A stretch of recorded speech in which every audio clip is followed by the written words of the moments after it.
Assalamualaikum warahmatullahi wabarakatuh. Waalaikumsalam warahmatullahi wabarakatuh. Alhamdulillahirabbil alamin. Alhamdulillahirabbil alamin. Alhamdulillahirabbil alamin. Segala puji dan syukur hanya milik Allah Subhanahu wa taala semata. Karena hanya dengan nikmat dan karunia-Nya kita semua bisa berkumpul kembali siang ini untuk melanjutkan ibadah tadabbur bersama. Dan insya Allah kita akan melanjutkan untuk mentadaburi surat surat Al-A'la yang sudah kita mulai sejak minggu lalu, dan kita akan melanjutkan lagi, mudah-mudahan bisa selesai, tapi mungkin masih ada satu kali pertemuan lagi ya Pak Ustadz ya, untuk lebih Ya, betul. secara mendalam memahami surat Al-A'la ini karena terdiri dari 19 ayat. Surat ini kalau secara urutannya merupakan surat yang ke-8 diturunkan kepada Rasulullah Shallallahu Alaihi Wasallam. Di program kita di Majelis Taklim Robani memang kita mengkhususkan untuk mentadaburi surat-surat yang sesuai dengan urutan turunnya kepada Rasulullah. Jadi alhamdulillah kita sudah menyelesaikan 7 surat sebelumnya dan ini surat yang ke-8.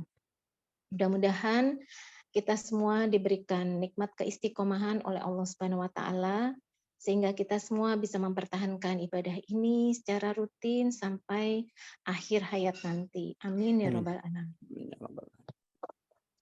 Alhamdulillah sudah hadir bersama kita semua, guru kita bersama Ustadz Umar Maka, yang kebetulan saat ini ada di Jakarta. Oleh karenanya kami mohon maaf di flyer undangan itu kami tulis 12.30, tapi pada kenyataannya karena sholat zuhur baru dilaksanakan setelah jam 12 baru kelar, maka kita mulai kajiannya mendekati jam 1 ini.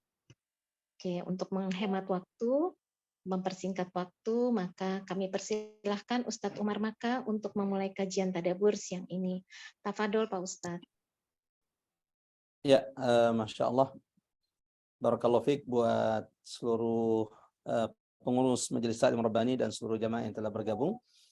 Mudah-mudahan insya Allah apa yang kita lakukan pada kesempatan kali ini, duduknya kita di majelis tadabbur Quran kita ini, menjadi sebab Allah turunkan rahmat, Allah turunkan keberkahan bagi setiap di antara kita. Allahumma amin. Allahumma amin ya rabbal alamin. Mari luruskan dia dan kita mulai insyaallah tadabbur surah Al-A'la. Surah yang ke-87 dalam urutan mushaf.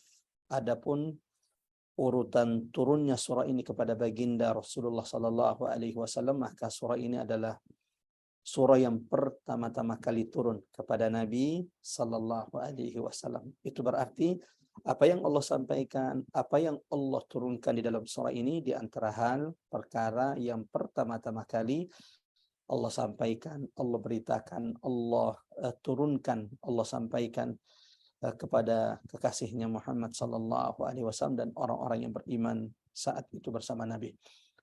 Kita mulai insyaallah tadabbur Quran kita. Mudah-mudahan Allah mudahkan kita untuk mengambil ibrah, terus pelajaran, hidayat, petunjuk-petunjuk dari keagungan ayat-ayat Allah dalam surah Al-A'la. Urutan turun surah ini seperti yang disampaikan Mbak Ari adalah surah yang ke-8. Walau kami terus mengulang-ulangi mengingatkan bahwa penyusunan surah yang pertama kali turun, kedua, ketiga, ini sifatnya adalah ijtihad ulama kita. Walau kemudian tidak terlalu besar perbedaan-perbedaan tentang urutan-urutan surah sebagaimana yang disampaikan oleh para salaf dan kemudian disampaikan ulama-ulama kepada kita semuanya. Bismillahirrahmanirrahim. Assalamualaikum warahmatullahi wabarakatuh. Alhamdulillah. Alhamdulillahi adada khalqih wa ridha nafsih wa zinata arshihi wa midada kalimati. Alhamdulillah hamdan tayyiban mubarakan fih mil'us samawati wa mil'ul ardi wa mil'u ma bainihima أشهد أن لا إله إلا الله وحده لا شريك له وأشهد أن محمدا عبده ورسوله المبعوث رحمة للعالمين اللهم صل وسلم على محمد وعلى آله وصحابته ومن تبعهم بإحسان إلى يوم الدين أما بعد اللهم ارفعنا بالقرآن اللهم انفعنا بالقرآن اللهم علمنا القرآن سبحانك لا علم لنا إلا ما علمتنا إنك أنت العليم الحكيم قل إن صلاتي ونسكي ومحياي ومماتي لله رب العالمين. Jamaah rahmat Allah, ibu-ibu Majelis Taklim Rabbani yang semoga senantiasa dalam penjagaan perlindungan Allah Subhanahu wa taala. Allahu akbar walillahil hamd. Masya Allah wala quwwata illa billah. Segala puji hanya milik Allah Subhanahu wa taala, Rabbus samawati wal ard, yang bertasbih kepadanya. Lillahi ma sabbaha lillahi ma fis samawati wa ma fil ard. Semua makhluk yang ada di langit sebagaimana bertasbih kepada Allah, seluruh makhluk yang ada di bumi ini bahkan di antara keduanya bertasbih kepada Allah Subhanahu wa taala. Jamaah rahmatullah, ikhwatal iman azanallahu wa iyyakum ajmain. Tak lupa kita mengucapkan salawat dan taslim kepada baginda Rasulullah sallallahu alaihi wasallam, kepada keluarga tercinta, kepada sahabat-sahabat Rasulullah dan seluruh umat yang senantiasa sabar, teguh, istiqamah di atas agama Allah dan sunnah Rasulullah sallallahu alaihi wasallam sampai perjumpaan kelak dengan Nabi sallallahu alaihi wasallam di telaga Kautsar Rasulullah sallallahu alaihi wasallam. Ikhwatal iman azanallahu wa iyyakum ajmain, ibu-ibu Majelis Taklim Rabbani yang dirahmati oleh Allah Subhanahu wa taala dimanapun berada. Di pertemuan sebelumnya kita sudah memulai tadabbur surah Al-A'la ayat 1 sampai dengan ayat ke-5. Dan hari ini insyaallah kita akan melanjutkan tadabbur Quran kita dari surah Al-A'la, salah satu dari 7 surah di dalam Quran yang diawali dengan tasbih.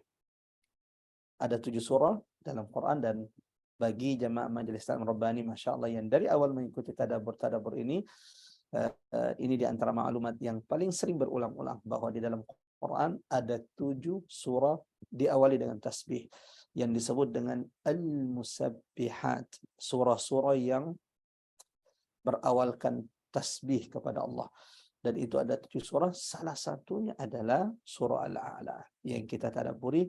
Bagian pertamanya alhamdulillah sudah kita bahas, dan hari ini kita akan melanjutkan bagian kedua dari ayat ke-6 sampai dengan ayat ke-13.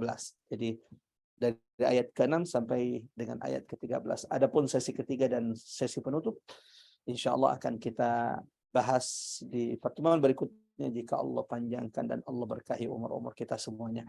Seperti biasa, ibu-ibu yang dirahmati Allah, sebelum kita sama-sama mentadabburi surah Al-A'la, atau sebelum kita mentadabburi ayat-ayat yang sudah kita sepakati atau sudah kita tentukan, kita akan sama-sama melembutkan, sama-sama mendengarkan bacaan Quran dari surah yang kita tadabburi.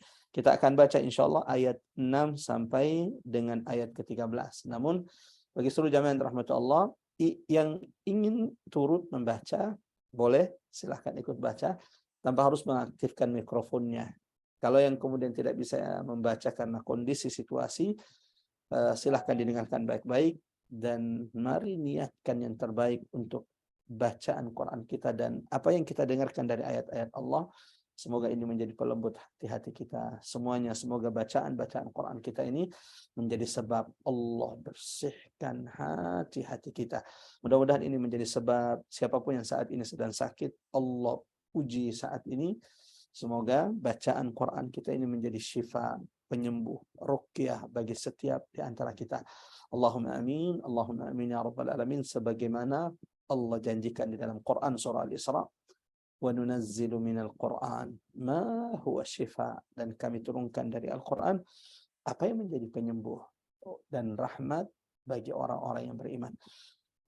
Kita mulai insyaallah sambil kita share screen dulu untuk melihat ayat yang akan kita baca pada kesempatan kali ini.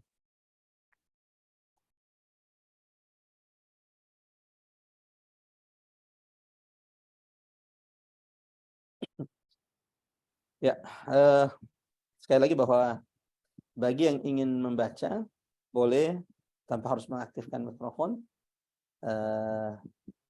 dan yang memang kondisinya tidak memungkinkan untuk membaca boleh mendengarkan, insya Allah.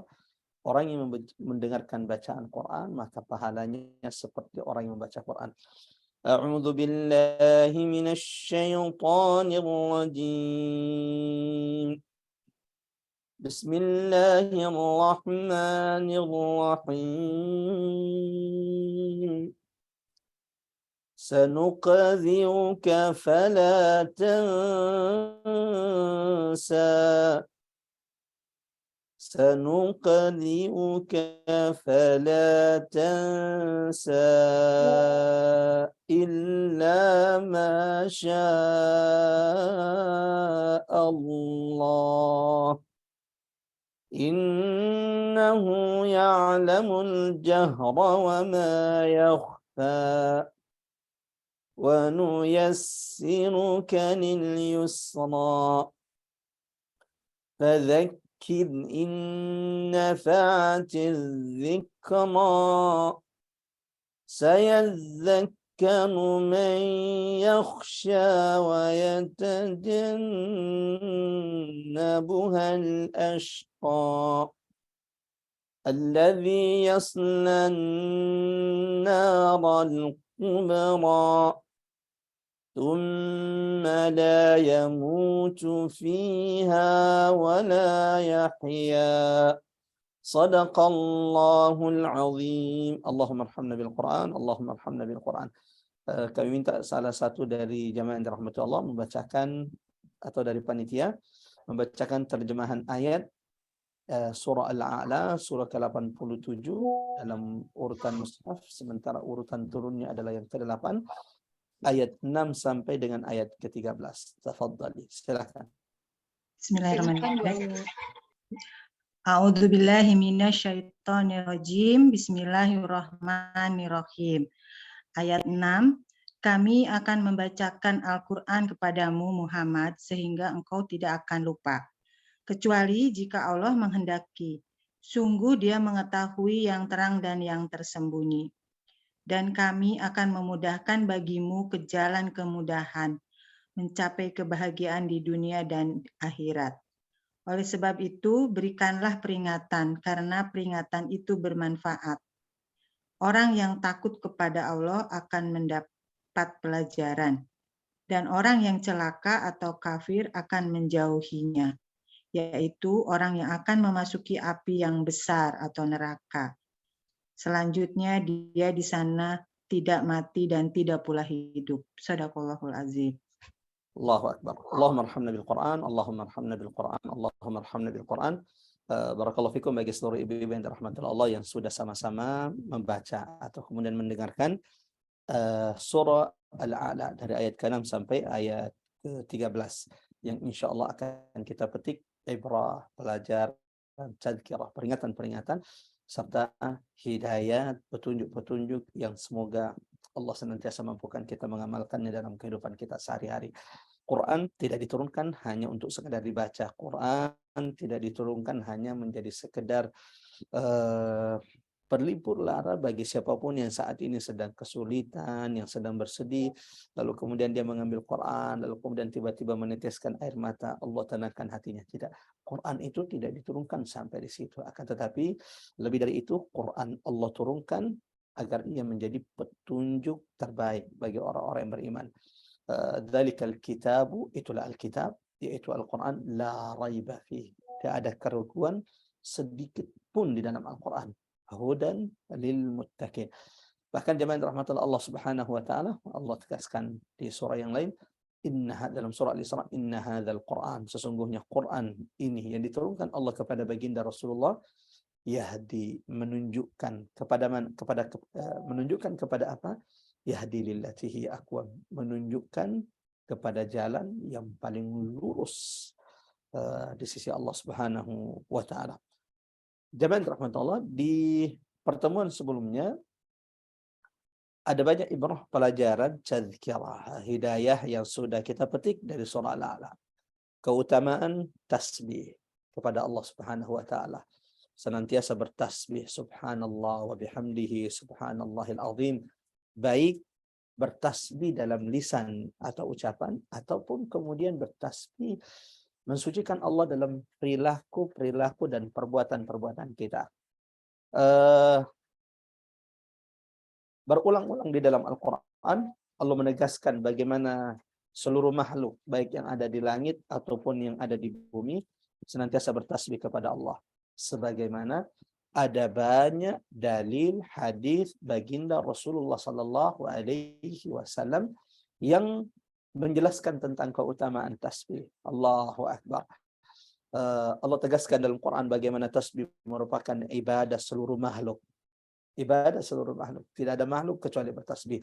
Bagaimana Allah tegaskan dalam Al-Quran seruan dan perintah kepada orang-orang yang beriman agar senantiasa bertasbih kepada Allah baik di pagi ataupun di petang hari. Lalu kemudian jemaah rahmat Allah, Rasulullah Allah Subhanahu wa taala juga menjelaskan di dalam Al-Quran bahwa tidaklah Nabi sallallahu alaihi wasallam mendapati kesulitan, tidaklah Rasulullah sallallahu alaihi wasallam bersedih atas ucapan orang-orang kafir, kecuali Allah memerintahkan kepada Rasulnya sallallahu alaihi wasallam untuk senantiasa bertasbih kepada Allah dan memperbanyak sujud kepada Allah Subhanahu wa taala. Adapun dalam hadis-hadis Rasulullah sallallahu alaihi wasallam, Allahu akbar. Ada banyak hadis yang sudah kita sampaikan tentang keutamaan tasbih. Di antara amal ibadah yang paling berat kelak timbangannya pada hari kiamat, 2 kalimat, 2 kata, 2 ucapan, mudah di lisan, dicintai oleh Allah, berat timbangannya nanti pada hari kiamat. Subhanallah wa bihamdihi subhanallahil azim. Sebagaimana jemaah rahmat Allah Subhanahu wa taala, tidak ada orang yang bertasbih 100 kali kata Nabi sallallahu alaihi wasallam, subhanallahil azim, subhanallahil azim, sampai 100 kali, kecuali Allah hapuskan dosa-dosanya dan dicatatkan baginya kebaikan di sisi Allah Subhanahu wa taala. Mudah-mudahan Allah mampukan kita senantiasa bertasbih kepada Allah Subhanahu wa taala. Sebagaimana jemaah rahmatullah, di antara pelajaran penting yang sudah kita petik di pertemuan sebelumnya, bahwa surah Al-A'la juga menegaskan tentang keagungan, kemuliaan, kekuasaan Allah Subhanahu wa taala. Ada 4 hal yang disebutkan dalam surah Al-A'la ini tidak akan pernah bisa dilakukan oleh makhluk. Hanya Allah yang Maha Esa, Allahus Samad, yang menjadi tempat bergantung seluruh makhluk yang bisa melakukan 4 hal ini.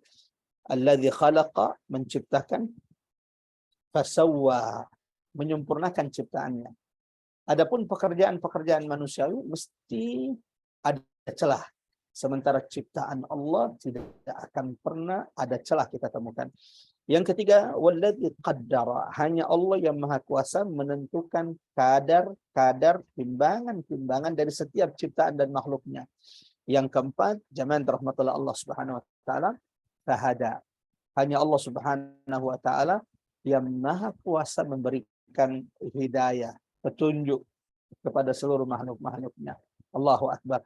Lalu kemudian pelajaran terakhir yang kita petik di pertemuan sebelumnya, sekedar mereview materi sebelumnya, Allah Subhanahu wa taala memberikan perumpamaan, tamtsil kepada umat manusia tentang kehidupan di dunia ini. Walladzi akhrajal mar'a faja'alahu ghutsa'an ahwa. Wahai manusia, tidakkah engkau sadar, wahai manusia, tidakkah engkau melihat, memperhatikan rumput-rumput yang ada di sekitarmu? Allahu akbar. Coba lihat rumput-rumput tersebut. Bagaimana kondisinya? Bagaimana keadaan rumput-rumput tersebut yang ditumbuhkan dari bumi, lalu engkau dapati rumput-rumput tersebut kemudian menghijau, segar. Apa yang terjadi setelah itu? Ia mulai mengering, setelah mengering ia mulai hangus, terbakar, menghitam. Lalu setelah itu engkau tak pernah lagi melihatnya. Allahu akbar. Ini tazkirah. Ini peringatan bagi saya Peringatan bagi orang-orang beriman bahwa kondisimu wahai hamba Allah, kondisimu wahai manusia akan seperti rumput-rumput yang ada di depan rumahmu. Saat ini engkau muda, tapi engkau tidak akan pernah bertahan. Engkau tidak akan selamanya menjadi muda. Setelah itu, kulitmu yang kencang akan mulai keriput, akan mulai kendor. Umurmu yang saat ini muda, tenagamu saat ini kuat, akan melemah. Lalu kemudian engkau akan menua sampai ajal kematian itu datang kepada kita semuanya. Allahu Akbar. Tidak ada orang yang mentadabburi Quran kecuali Allah semakin membuatnya merasakan keberkahan dan kedahsyatan Al-Quran, sebagaimana Quran itu akan terasa peringatannya. Quran itu akan terasa, jamaah rahmati Allah, pelajaran-pelajarannya ketika ia sudah ditadabburi. Sebagaimana yang Allah firmankan dalam Quran surah Sad, a'udzu billahi minasyaitonir rajim. Bismillahirrahmanirrahim. Quran surah Sad ayat 29, kitabun, Alkitab, yaitu Al-Quran, anzalnahu ilaik, kami turunkan kepada wahai Muhammad, mubarak, penuh dengan keberkahan. Tapi ada nggak sih orang yang tidak merasakan keberkahan Quran? Ada. Mereka yang tidak punya waktu untuk merenungi, mentadabburi, menyelami kedahsyatan ayat-ayat Allah. Sementara jamaah rahmat Allah, kata Allah, Quran yang diturunkan kepada Muhammad yang penuh keberkahan ini, kapan terasa keberkahannya? Liyadabbaru ayatihi, ketika ayat-ayatnya sudah ditadabburi. Quran surah Sad ayat 29. Liyadabbaru ayati, ketika ayat-ayat Quran ini sudah kita renungi, sudah kita fikirkan, sudah kita tadabburi, sudah kita hayati, saat itulah engkau akan merasakan kedahsyatan keberkahan Quran.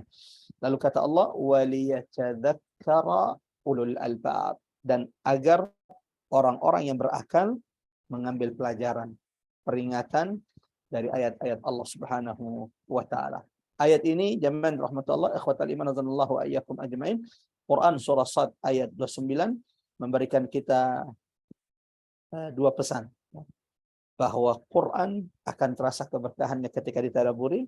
Yang kedua, Quran akan betul-betul menjadi peringatan, pelajaran besar bagi umat manusia ketika ia juga sudah mentadabburi, menghayati, merenungi keagungan, kedahsyatan ayat-ayat Allah Subhanahu wa taala. Dan semoga Allah senantiasa mampukan kita bertadabbur, baik ketika kita berada di kelas ini atau di kajian kita ini, atau kemudian ketika masing-masing di antara kita membaca Quran, maka ketika melewati ayat, untuk senantiasa kemudian melihat apa yang menjadi pesan, apa yang menjadi pelajaran penting bagi kita dari ayat-ayat yang kita baca selama ini. Kita lanjut jamaah rahmat Allah di ayat ke-6 sampai ayat ke-13. Tapi kita mulai dulu dari ayat 6 sampai dengan ayat ke-8. Sanuqri'uka fala tansa. Allah Subhanahu wa taala berkata kepada kekasihnya Muhammad sallallahu alaihi wasallam, sanuqri'uka, kami akan bacakan Quran kepadamu. Fala tansa, dan ketika kami sudah bacakan Quran kepadamu wahai Muhammad, engkau tidak akan lupa terhadap Quran yang kami bacakan. Ibu-ibu yang dirahmati Allah Subhanahu wa taala, ayat ini termasuk ayat yang sangat familiar bagi kami ketika awal-awal pesantren. Di hari kami diresmikan menjadi santri, dan pesantren kami adalah pesantren tahfidz, pesantren penghafalan Quran. Zikir, doa yang diajarkan guru kami, kiai kami kepada kami adalah agar hafalan itu menjadi kuat. Sebelum baca Quran, a'udzubillahi minasyaitonir rajim, bismillahirrahmanirrahim. Kami dianjurkan, kami dinasihatkan oleh guru-guru kami agar membaca ayat ke-6 ini. Sanuqri'uka fala tansa, kami akan bacakan Quran kepadamu sehingga engkau tidak akan pernah lagi lupa. Allahu Akbar jamaah rahmatullah Allah Subhanahu wa taala.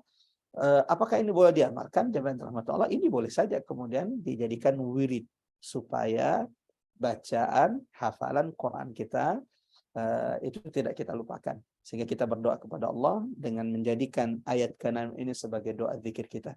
Sanuqri'uka fala tansa illa ma syaa Allah, kecuali yang dikehendaki Allah. Apa maksudnya? Kami bacakan Quran kepadamu sehingga engkau tidak lupa, kecuali yang dikehendaki Allah. Nah, ini juga harus difahami baik-baik agar kita kemudian tidak salah faham. Agar kita tidak seperti orang-orang orientalis yang merasa pintar lalu kemudian mengkritik Quran bahwa ternyata Quran itu memang ada yang dilupakan. Buktinya disebutkan kecuali yang dikehendaki Allah. Innahu ya'lamul jahra wa ma yakhfa. Sesungguhnya dia Allah yang Maha mengetahui apa yang terang, apa yang tampak, wa ma yakhfa. Sebagaimana Allah juga Maha mengetahui apa yang tersembunyi. Wa nuyassiruka lil yusra, dan kami akan memudahkan bagimu ke jalan kemudahan. Allahu Akbar. Apa pelajaran? Tadabbur, hidayah, petunjuk yang bisa kita petik dari ayat 6 sampai ayat 8 ini. Jamaah yang dirahmati Allah Subhanahu wa taala. Di Di 3 ayat ini jamaah yang dirahmati Allah, ayat 6, ayat ke-7 dan ayat ke-8, ada berita gembira bagi Rasulullah sallallahu alaihi wasallam ketika Allah turunkan surah ini. Di 3 ayat ini ada 2 busyra, berita gembira Allah kepada kekasihnya Muhammad dan kepada orang-orang beriman sampai hari kiamat. Apa berita gembiranya? Sebelum saya lanjut, masih ingat ketika surah ini turun, apa yang terjadi? Ketika turun surah Al-A'la, Sabbihisma rabbikal a'la, dan surah ini adalah surah pertama-tama kali turun, surah ke-8. Itu berarti saat itu Nabi masih ada di Mekah, belum hijrah ke Madinah. Apa yang terjadi itu? Apa yang terjadi ketika surah ini turun? Ketika surah ini turun, maka Rasul sallallahu alaihi wasallam memerintahkan sahabatnya menjadikan ayat pertama bacaan ketika sujud. Sabbihisma rabbikal a'la. Maka Rasulullah perintahkan sahabatnya dengan turunnya ayat ini di setiap sujud mereka agar membaca Subhana rabbiyal a'la, maha suci Tuhan kami yang maha tinggi. Apa berita gembira di 3 ayat ini? Sanuqri'uka fala tansa. Kami akan bacakan Quran ini kepada Muhammad dan engkau tidak akan pernah lupa kecuali yang dikehendaki Allah. Dia yang maha mengetahui yang terang, terlihat, tampak dan yang tersembunyi. Wa nuyassiruka lil yusra, dan kami akan memberikan, menunjukkan, memudahkan kepadamu jalan menuju kemudahan. Ada 2 berita gembira di 3 ayat ini. Yang pertama, jemaah rahmatul Allah Subhanahu wa taala, berita gembira Allah kepada Muhammad sallallahu alaihi wasallam kekasihnya. Dan ini berarti juga berita gembira bagi kita umat Nabi Muhammad sallallahu alaihi wasallam. Apa berita gembira yang pertama? Berita gembira yang pertama, jemaah rahmatul Allah Subhanahu wa taala, Allah sampaikan kepada Rasulullah jaminan Allah. Allah sampaikan berita gembira kepada kekasihnya Muhammad, janji Allah kepada Nabi, dan ini juga janji Allah kepada umat Nabi Muhammad sallallahu alaihi wasallam. Apa janji Allah di ayat ini? Sanuqri'uka fala tansa.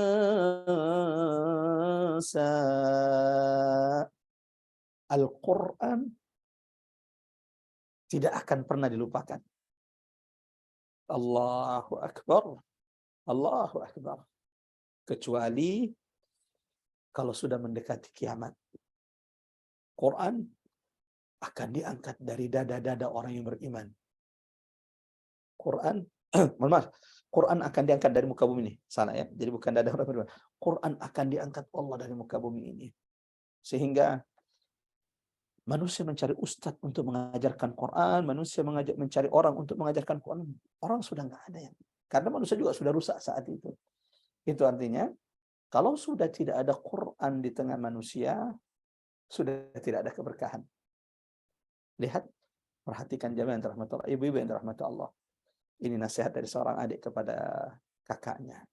Perhatikan rumahmu. Adakah Quran di rumah kita? Kalau semua fasilitas, semua kemewahan ada di rumah kecuali Quran, nangislah. Itu berarti sumber keberkahan tidak engkau miliki di rumahmu. Allahu Akbar. Allahumma arhamna bil Quran. Allahumma arhamna bil Quran. Allahumma arhamna bil Quran. Kembali. Apa janji Allah? Janji Allah yang pertama, berita gembira yang pertama, dan ini janji Allah, Quran tidak akan pernah dilupakan. Kecuali sudah datang waktu yang ditetapkan Allah. Dan itu tanda-tanda kiamat. Apa tanda-tanda kiamat? Kalau sudah tidak ada Quran di tengah-tengah manusia. Quran itu sudah diangkat oleh Allah. Orang sudah gak ada yang hafal Quran. Hari ini Masya Allah, hanya orang yang tidak mau mendapatkan rahmat Quran yang tidak mendapatkan rahmat Quran. Guru-guru kita tersebar di mana-mana. Majelis-majelis ilmu yang mengajarkan, memahamkan, mendekatkan kita Quran begitu banyak. Baik yang offline, baik kemudian yang online. Hanya hati yang tidak tergerak, yang tidak mau menjadikan Quran peringatan baginya. Yang kedua, jemaah rahmat Allah, Quran secara tulisan, mushaf, bahkan juga sudah terangkat. Sehingga orang tidak akan pernah lagi menemukan ada ayat Quran. Mushaf sudah kosong. Jadi tulisan-tulisan Quran ini juga diangkat Allah dari bumi. Allahu Akbar. Mari ucapkan Alhamdulillah. Subhana rabbiyal a'la. Hari ini ketika kita membuka lembaran-lembaran Quran yang ada di tengah-tengah kita ini, jemaah rahmat Allah. Ketika kita membuka Quran kita hari ini, apakah kita masih mendapatkan tulisan-tulisan Quran? Alhamdulillah kita masih dapatkan. Tapi kelak akan datang waktu ketika manusia membuka mushaf, lalu tak satu pun huruf ayat-ayat Quran mereka temukan di sana. Ini kesempatan bagi kita ketika Quran belum diangkat oleh Allah, agar kita bersungguh-sungguh bersama Quran, sehingga Quran ini betul-betul menjadi hidayah, petunjuk, menjadi pedoman bagi kita, menjadi cahaya bagi kita dan keluarga-keluarga kita. Allahumma amin. Allahumma amin. Ya Rabbal Alamin. Ini janji Allah yang pertama. Allah berjanji kepada Rasul, Allah sampaikan berita gembiranya kepada kekasihnya, sanuqri'uka fala tansa. Wahai Muhammad, setelah ini semua ayat-ayat yang dibacakan Jibril kepadamu, yang disampaikan malaikat Jibril kepadamu, tidak akan pernah engkau lupakan.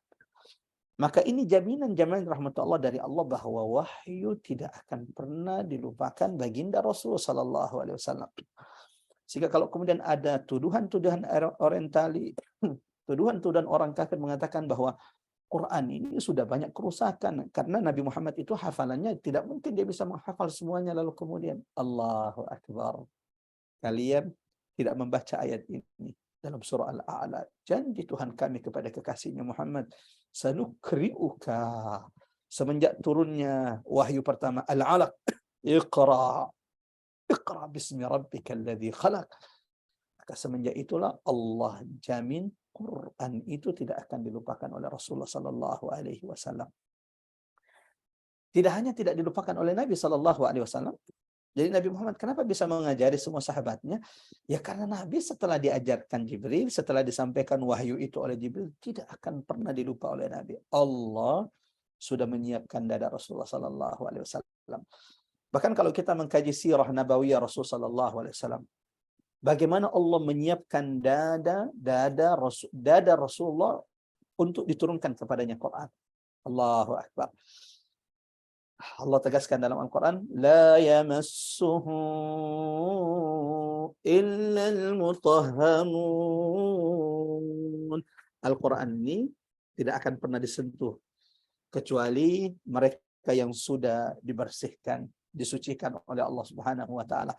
Walau ayat ini jemaah dirahmati Allah berkaitan dengan Quran yang ada di Lauhil Mahfuz, akan tetapi kata ulama ini juga menjadi pelajaran bahwa Quran ini hanya orang-orang yang sudah Allah bersihkan dadanya, hatinya, yang bisa sabar dengan Quran. Orang munafik, mana bisa mereka bersabar dengan Quran? Orang yang hatinya sudah hitam dengan maksiat dan dosanya, tidak mungkin bisa berlama-lama dengan Quran. Maka, jika engkau dapati dirimu bersabar dengan Quran, Allah mampukan engkau dekat dengan Quran, mudah-mudahan ini maknanya Allah sedang mensucikan, membersihkan setiap di antara kita. Allahumma amin. Allahumma amin ya rabbal alamin. Selain itu jemaah rahmat Allah, bahwa bukan cuman Al-Quran yang dibacakan kepada Nabi yang tidak akan pernah dilupakan oleh Nabi. Tapi ayat ini, sanuqri'uka fala tansa, juga menjadi dalil. Ayat ini, ayat ke-6, sanuqri'uka fala tansa, kami akan bacakan kepada Muhammad Al-Quran dan engkau tidak akan pernah melupakannya. Ini juga berita gembira, ini juga jaminan bahwa Quran yang ada di tengah-tengah kita ini dijamin dijaga oleh Allah Subhanahu wa taala. Sehingga tidak akan ada orang yang bisa memalsukan Al-Quran, merubah satu ayat pun, jangankan satu ayat, satu kalimat pun. Allah jaga Quran ini dari perubahan. Allahu Akbar, Allahu Akbar. Coba perhatikan kitab-kitab yang dimiliki oleh umat-umat selain umat Nabi Muhammad SAW. Antara satu cetakan dengan cetakan lainnya sudah berbeda redaksi. Ya. Antara cetakan tahun 80-an dan cetakan setelahnya sudah banyak perbedaan. Quran dari diturunkan Allah kepada baginda Rasulullah SAW tidak sedikit pun ada perubahan. Ya, ada banyak usaha, ada banyak makar, tipu daya, ingin memalsukan, ingin merubah Quran. Tapi bukankah Allah sudah menjamin di ayat ini, sanuqri'uka fala tansa, kami akan bacakan Quran ini wahai Muhammad kepadamu dan engkau tidak akan pernah melupakannya. Nabi tidak akan pernah melupakannya. Ini jaminan Allah, ini berita gembira dari Allah. Sebagaimana ayat ini juga memberikan isyarat, memberikan petunjuk bahwa Quran dijaga oleh Allah. Sehingga tidak akan ada orang yang bisa merubah. Tidak ada tangan-tangan nakal yang bisa menghapus ayat-ayat yang tidak sesuai dengan hawa nafsu mereka. Seperti yang dilakukan oleh rahib-rahib, ulama-ulama, umat-umat terdahulu yang Allah kisahkan di dalam Al-Quran.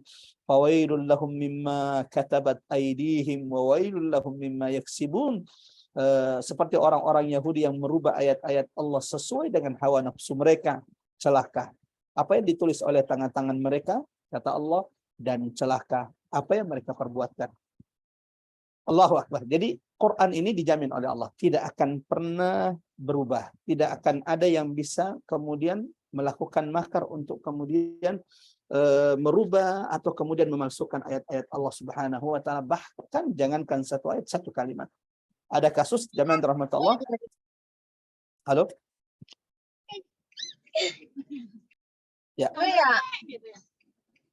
Dari Suaranya masih terdengar? Oke.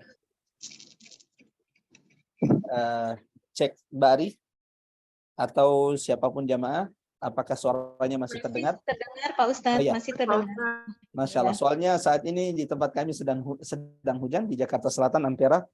Saya tidak tahu di tempat ibu-ibu yang dirahmati Allah. Mudah-mudahan insya Allah turunnya hujan menambah keberkahan dari tadabbur Quran kita, dan semoga suara hujan tidak sampai masuk di mikrofon sehingga tidak mengganggu materi yang disampaikan. Allahumma amin.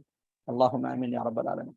Amin. Alhamdulillah. Lanjut jemaah teman-teman. Tadi saya ingin menceritakan bahwa ada kisah bagaimana ada usaha untuk kemudian merubah sebagian ayat di dalam Al-Quran.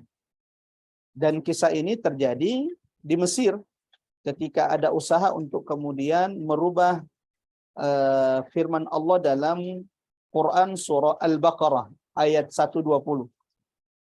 Bukan 120. Ayat 113, ya. Ayat 113. Quran surah Al-Baqarah surah kedua ayat 113. Wa qalatil yahudu laysatin nasara ala syai'. Orang-orang Yahudi berkata bahwa orang-orang Nasrani tidak mengetahui sesuatu sedikit pun.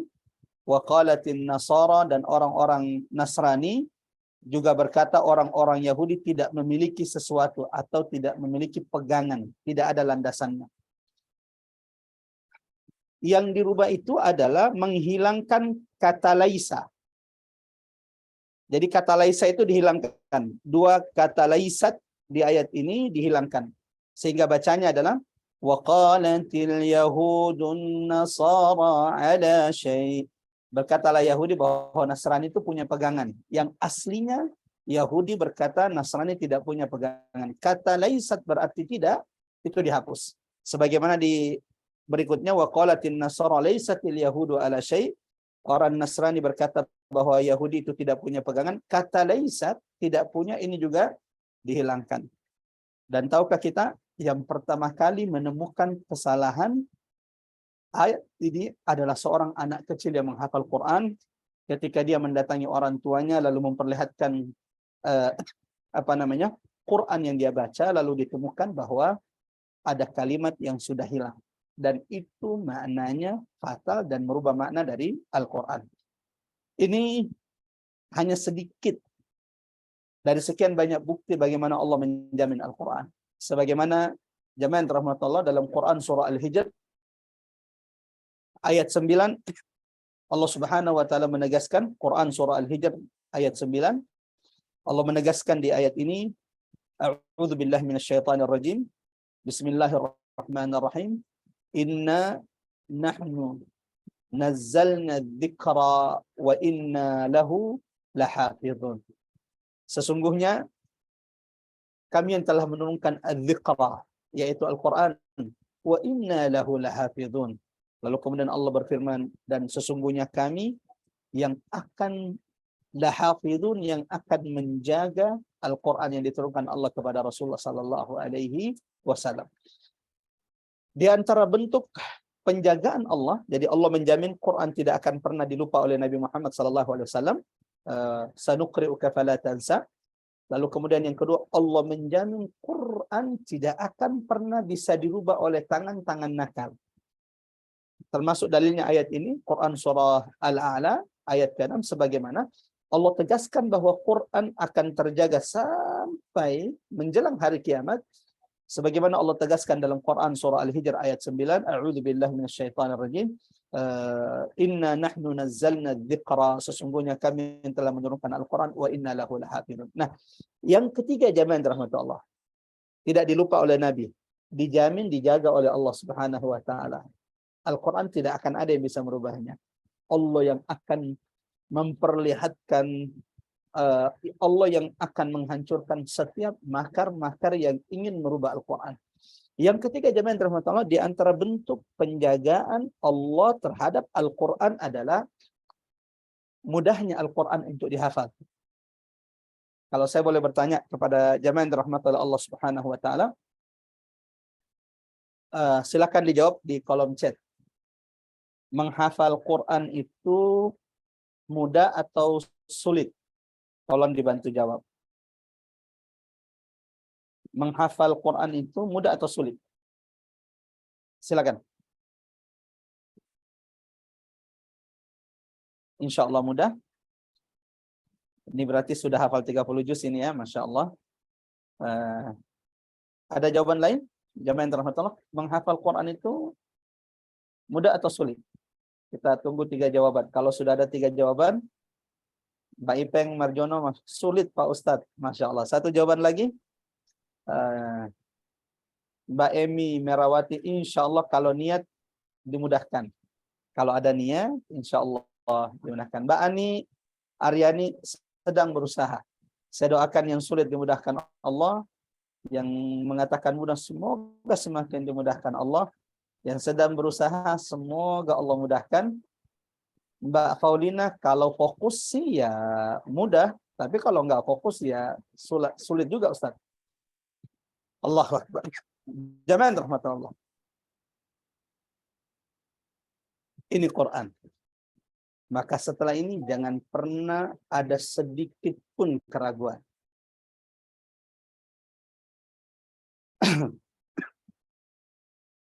4 kali dalam 1 surah. Ini janji Allah. Dan ini firman Allah, maka jangan pernah ragukan. Terus gimana kalau kita kemudian meragukannya Ustaz? Bukankah Allah juga yang mengatakan, aku tergantung prasangka hambaku kepadaku. Jangan-jangan selama ini yang membuat kita sulit menghafal Al-Quran ya karena memang dari awal kita sudah menjadikan itu doa bagi kita. Maka setelah ayat ini, mudah-mudahan kita dimudahkan Allah untuk kemudian mulai menghafal ayat-ayat Allah Subhanahu wa taala. Saya sangat bersyukur kalau kemudian selain kelas tadabbur ini, sebenarnya ada juga kelas tahfidz. Kelas tahfidz itu ya minimal kumpul-kumpul online ya sekali seminggu untuk kemudian setor hafalan, atau kalau bisa offline jauh lebih baik, kumpul janjian menghafal surah An-Naba ya, satu pekan anggaplah kita setoran 7 ayat dari surah An-Naba, satu harinya 1 ayat. Nah, jamaah rahmatullah, di antara bentuk penjagaan Allah terhadap Quran kan ada 3 ya. Allah jamin tidak akan dilupa oleh Nabi. Al-Hijr ayat 9, Allah jamin bahwa Quran akan terjaga sampai menjelang kiamat. Yang ketiga, di antara bentuk penjagaan Allah terhadap Quran yang kita baca adalah Allah mudahkan Quran itu untuk dihafal. Allah mudahkan Quran itu untuk menjadi peringatan. Buktinya, terlalu banyak bukti. Anak-anak kecil yang lebih tua dari kita semuanya sudah hafal Quran. Allah mudahkan mereka hafal Quran.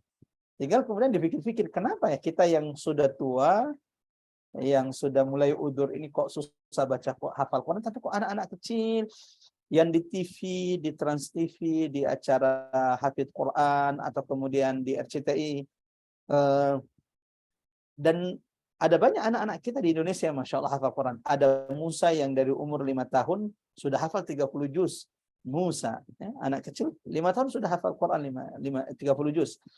Belum lagi kemudian ada banyak anak-anak kita yang Masya Allah. Saya sendiri Al-Faqir menemui ada banyak kasus-kasus keajaiban Quran di Indonesia ini. Kita tidak usah bicara di Indonesia. Salah satunya adalah kami pernah mendapatkan hadiah haji dari kedutaan bersama seorang anak hafal Quran. Padahal anak ini punya masalah di otaknya. Dari kecil, dari lahir kena penyakit cerebral palsy. Ya, semacam gangguan saraf di kepala, atau kemudian motoriknya itu, intinya bahwa bicara saja susah. Sudah prematur, kena penyakit ini, cerebral palsy. Allahu Akbar. Tapi ternyata hafal Quran 30 juz, dan itu seperti komputer. Dan saya bisa menjamin itu. Beberapa hari di Mina, saya sering menguji hafalan Qurannya. Saya minta dia menyambung ayat-ayat dalam Quran. Allahu Akbar. Ujung ayat yang disebutkan, yang dibacakan langsung dihafal. Namanya Fajar. Ini bisa dicari di YouTube. Fajar dari Bandung, mengalami penyakit, keterbatasan, namun Allah mudahkan ia menghafal Quran 30 juz. Siapa lagi? Ada Najah, Ananda Najah yang juga hafal Quran dengan semua keterbatasan. Ini menjadi bukti bahwa Quran itu mudah dihafal. Jamaah rahmatullah Allah Subhanahu wa taala. Dan itu Allah tegaskan dalam Quran. Kalau tidak percaya, mudah-mudahan bisa dibantu sama Mbak Ari. Dalam Quran surah Al-Qamar. Di dalam satu surah ini, Quran surah Al-Qamar, 4 kali Allah ulangi, 4 kali Allah tegaskan bahwa Quran itu mudah dan sudah dipermudah oleh Allah bagi orang-orang yang beriman. Tinggal pertanyaannya adalah, kita ini termasuk yang dimudahkan atau tidak? Itu menjadi pertanyaan. Nah, dalam Quran surah Al-Qamar 4 kali Allah ulangi dengan redaksi yang sama. Ayat 17, ayat 22, ayat 32, dan ayat 40. Saya ulangi.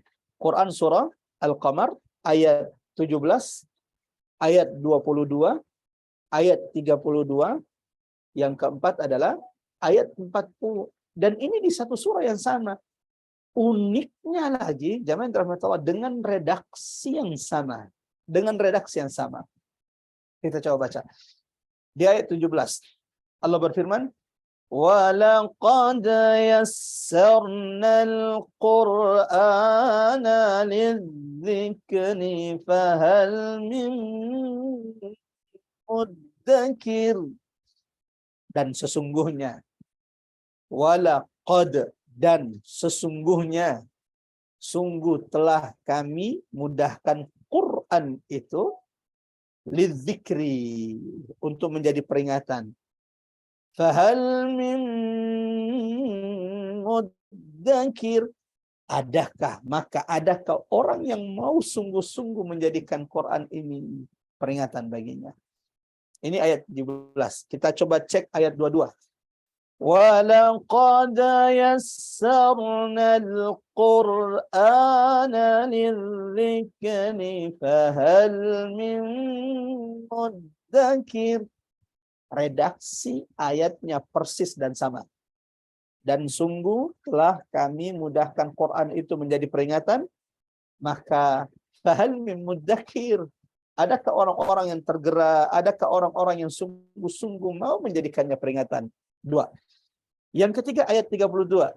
وَلَقَدْ يَسَّرْنَا الْقُرْآنَ لِلذِّكْرِ فَهَلْ مِن مُدَّكِرٍ.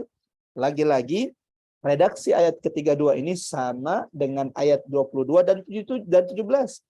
Dan sungguh telah kami mudahkan Al-Quran menjadi peringatan, maka adakah orang-orang yang sungguh-sungguh menjadikannya peringatan? Terakhir, ayat 40. وَلَقَدْ يَسَّرْنَا الْقُرْآنَ لِلذِّكْرِ فَهَلْ مِن مُدَّكِرٍ. Redaksinya sama atau tidak? Sama. Sesungguhnya kami telah menjamin Quran itu, telah memudahkan Quran itu untuk menjadi peringatan, maka adakah yang sungguh-sungguh menjadikan Quran itu sebagai peringatan?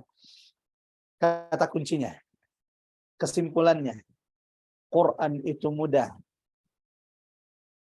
Quran itu dimudahkan Allah, dan itu janji Allah. Innallaha la yukhliful mi'ad. Allah tidak akan mungkin mengingkari janjinya. Quran itu mudah, dan Quran itu dijamin dimudahkan Allah bagi siapa? Bagi yang sungguh-sungguh terhadap Quran. Jadi kata kuncinya, kalau ingin Quran itu dimudahkan Allah, kalau ingin engkau termasuk di antara mereka yang dipilih Allah untuk dimudahkan Quran ini untuk kita, agar ia menjadi cahaya bagi kita, petunjuk bagi kita, mari muhasabah diri kita, mari periksa diri kita masing-masing jemaah yang dirahmati Allah. Adakah kesungguh-sungguhan dalam diri kita? Adakah semangat bersama Quran dalam diri kita? Adakah kemauan yang besar dalam diri kita menjadikan Quran ini sebagai tazkirah, zikr, peringatan bagi setiap di antara kita? Allahu Akbar. Kita lanjut, jemaah rahmat Allah. Sampai di sini mudah-mudahan ini sudah dicatat baik-baik. Bagaimana Allah menyampaikan berita gembira yang pertama, bahwa Quran dijamin terjaga oleh Allah, tidak akan terlupakan. Tidak akan dilupakan oleh Nabi, sebagaimana Allah jamin Quran ini tidak akan pernah ada tangan-tangan nakal yang bisa merubahnya. Inna nahnu nazzalna dzikra wa inna lahu lahafizun. Yang ketiga di antara bentuk penjagaan Allah terhadap Quran, Allah mudahkan Quran ini untuk dihafal. Allah mudahkan Quran ini menjadi peringatan bagi siapa? Fahal min mudzakir, bagi siapapun yang sungguh-sungguh bersama Quran. Sebelum kita lanjutkan berita gembira kedua di 3 ayat ini. Di ayat ke-7 jemaah rahmat Allah, Allah berfirman, illa ma syaa Allah. Kecuali yang dikehendaki oleh Allah. Jadi Quran ini akan dijaga oleh Allah. Quran ini tidak akan terlupakan oleh Nabi Muhammad SAW. Quran ini akan dimudahkan Allah untuk diingat, untuk dijadikan peringatan, kecuali yang dikehendaki oleh Allah. Apa artinya? Para ahli tafsir kemudian menjelaskan maksud dari illa masya Allah. Quran tidak akan pernah engkau lupakan wahai Muhammad, kecuali yang dikehendaki oleh Allah. Maksudnya kata ulama, jemaah rahmatullah Allah Subhanahu wa taala, bahwa Al-Quran itu tidak akan pernah dilupakan. Al-Quran itu akan dijaga oleh Allah. kecuali yang dikehendaki oleh Allah, yaitu ayat-ayat mansukh. Apa itu ayat-ayat mansukh? Yaitu ayat-ayat yang memang Allah turunkan yang menggantikannya. Allah menurunkan an-nasikh yang menghapusnya. Dalam ulumul Quran ada namanya an-nasikh wal mansukh. Ada ayat yang turun membatalkan, menggugurkan, menghapus ayat sebelumnya. Baik itu kemudian jamaah rahmat Allah, menghapus hukumnya, ayatnya tetap ada. Jadi ayatnya tetap ada, tapi hukumnya sudah tidak berlaku. Karena sudah ada ayat lain yang Allah turunkan menjadi penghapus, pembatal dari hukum yang terdapat di ayat tersebut. Bacaannya masih ada, tapi hukumnya sudah tidak berlaku. Atau jamaah rahmatullah Allah subhanahu wa ta'ala, bacaannya terhapus, tapi hukumnya tetap ada. Ini bentuk yang kedua. Atau kemudian bacaannya, ayatnya terhapus karena sudah ada ayat yang menghapusnya, membatalkannya, dan hukumnya juga sudah dibatalkan oleh Allah Subhanahu wa taala. Wallahu a'lam bissawab. Lalu kemudian Allah juga menegaskan innahu ya'lamul jahra wa ma yakhfa, dan ini peringatan tazkirah bagi kita semua. Allah Tuhan kita Maha mengetahui, Maha melihat yang tampak dari kita, bahkan juga Maha melihat apa yang tersembunyi dalam dada kita masing-masing. Allahu Akbar. Jamaah rahmat Allah, Allah Maha mengetahui apapun yang saat ini terbesit di hati-hati kita semuanya. Manusia hanya mengetahui apa yang tampak dari kita. Allahu Akbar. Dosa kita, bagaimana hati kita, Allah Maha melihatnya. Allah Maha melihatnya. Dan ini akan menyelamatkan kita nanti di hadapan Allah Subhanahu wa taala ketika kita mampu menjaga apa yang tidak terlihat oleh manusia. Ketika kita mampu menjaga hati kita agar senantiasa selamat dari penyakit-penyakit dan dari segala bentuk kekufuran dan kesyirikan kepada Allah Subhanahu wa taala. Mudah-mudahan Allah menjaga hati-hati kita semuanya. Allahu Akbar. Baginda Rasulullah sallallahu alaihi wasallam bersabda, dalam tubuh manusia, ala inna fil jasad, ada segumpal darah, jika ia baik maka akan baik seluruh yang ada dalam tubuhnya, tapi jika segumpal darah ini kemudian menjadi rusak dan buruk, maka akan rusak, akan buruk seluruh apa yang ada dalam dirinya. Wal-iyadzu billah. Berita gembira kedua, wa nuyassiruka lil yusra.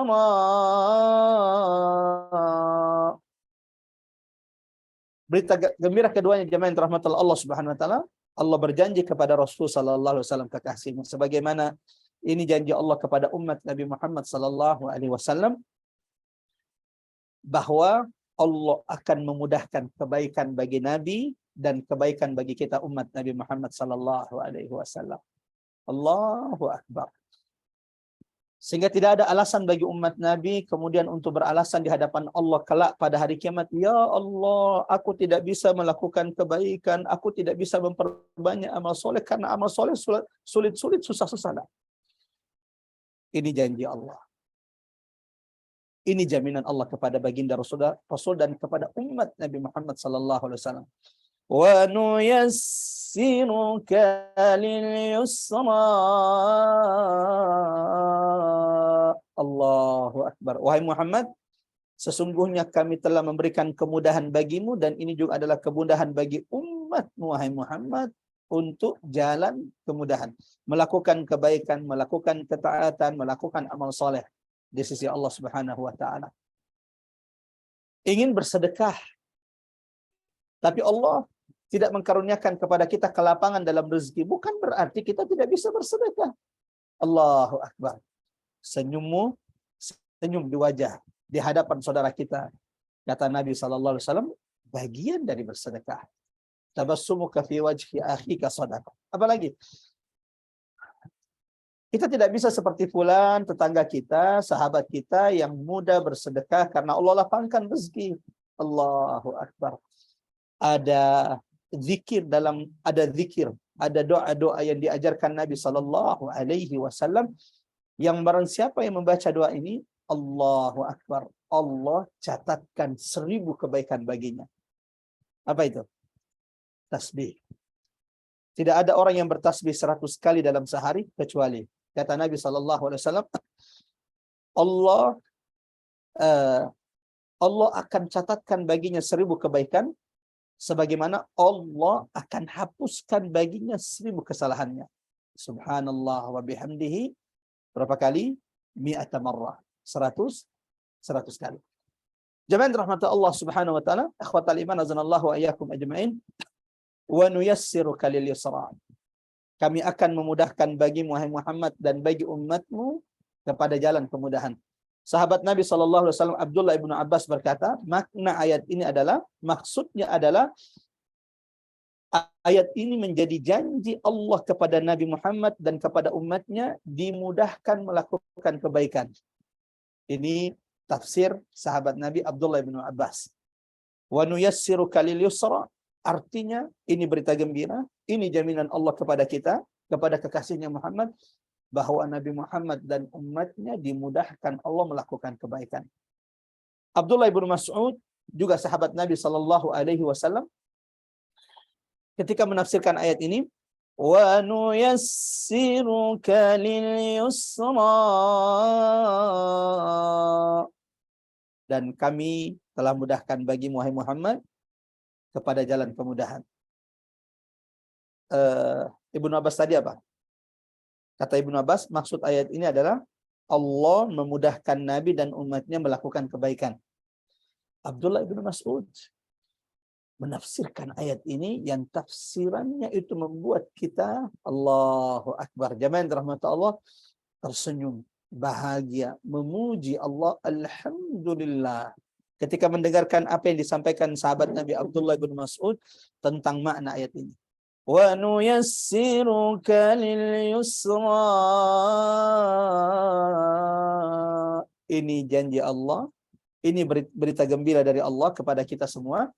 Kata Abdullah bin Mas'ud, makna ayat ini adalah kami mudahkan bagimu wahai Muhammad, kami mudahkan bagimu wahai umat Nabi Muhammad sallallahu alaihi wasallam jalan menuju ke surga Allah Subhanahu wa taala.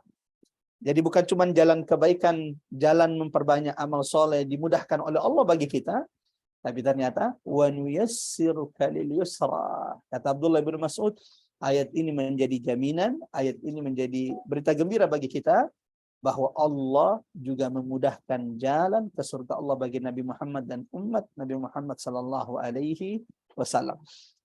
Mudah-mudahan kita termasuk di antaranya insyaallah. Allahumma amin. Allahumma amin. Nabi pernah berkata, kullu ummati, seluruh umatku, yadkhulunal jannah, akan dimasukkan Allah ke dalam surga, illa man ya'lam, kecuali yang tidak mau.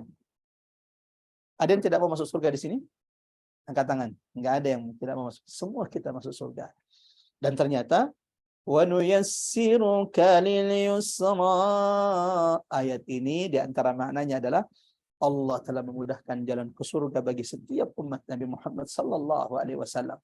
Wa nuyassiruka lil yusra. Semua umat Nabi Muhammad akan masuk surga, kata Nabi, illa man aba, kecuali yang tidak mau, kecuali yang enggan, tidak mau, enggan masuk surga Allah. Sehingga sahabat bertanya, qalu wa man ya'ba ya Rasul, siapa orang yang tidak punya akal itu yang tidak mau masuk surga? Nabi menjawab, Nabi berkata, man ata'ani, barang siapa yang taat kepadaku, dia yang akan masuk surga. Wa man asani faqad aba. Sementara mereka yang mendustakan, mereka yang mengingkari Nabi Muhammad SAW, mereka orang-orang yang enggan dan tidak mau masuk surga Allah Subhanahu wa taala. Wal iyadzu billah. Sebelum lanjut, jamaah rahmatullah, di ayat berikutnya ada banyak bukti syariat yang Allah berikan kepada Nabi Muhammad SAW dan umat Nabi Muhammad. Syariat-syariat kita, salat, puasa, haji, zakat, apa lagi? Semua ibadah termasuk jihad, jamaah rahmatullah Allah Subhanahu wa taala. Semua syariat yang Allah wajibkan, yang Allah perintahkan kepada umat Nabi Muhammad sallallahu alaihi wasallam, bukti kebenaran firman Allah, walaqad wa nuyassiruka lil yusra, bahwa Allah telah memudahkan kebaikan bagi umat Nabi Muhammad bahwa Allah telah memudahkan jalan ke surga bagi umat Nabi Muhammad sallallahu alaihi wasallam. Coba perhatikan salat-salat kita, coba perhatikan ibadah-ibadah kita, coba perhatikan syariat-syariat kita. Allah mudahkan syariat kepada umat Nabi Muhammad sallallahu alaihi wasallam. Salat 5 waktu ketika kita dalam perjalanan, dalam safar, kesulitan, repot dalam perjalanan kita, apalagi membawa anak-anak kita, membawa kerabat-kerabat kita, membawa sekeluarga kita melakukan safar perjalanan, maka salat 5 waktu ini diberikan kemudahan oleh Allah. Yang 4 rakaat bisa diqasam menjadi 2 rakaat, salat Isya, salat Zuhur, salat Asar. Wa nuyassiruka lil yusra. Bukti janji Allah.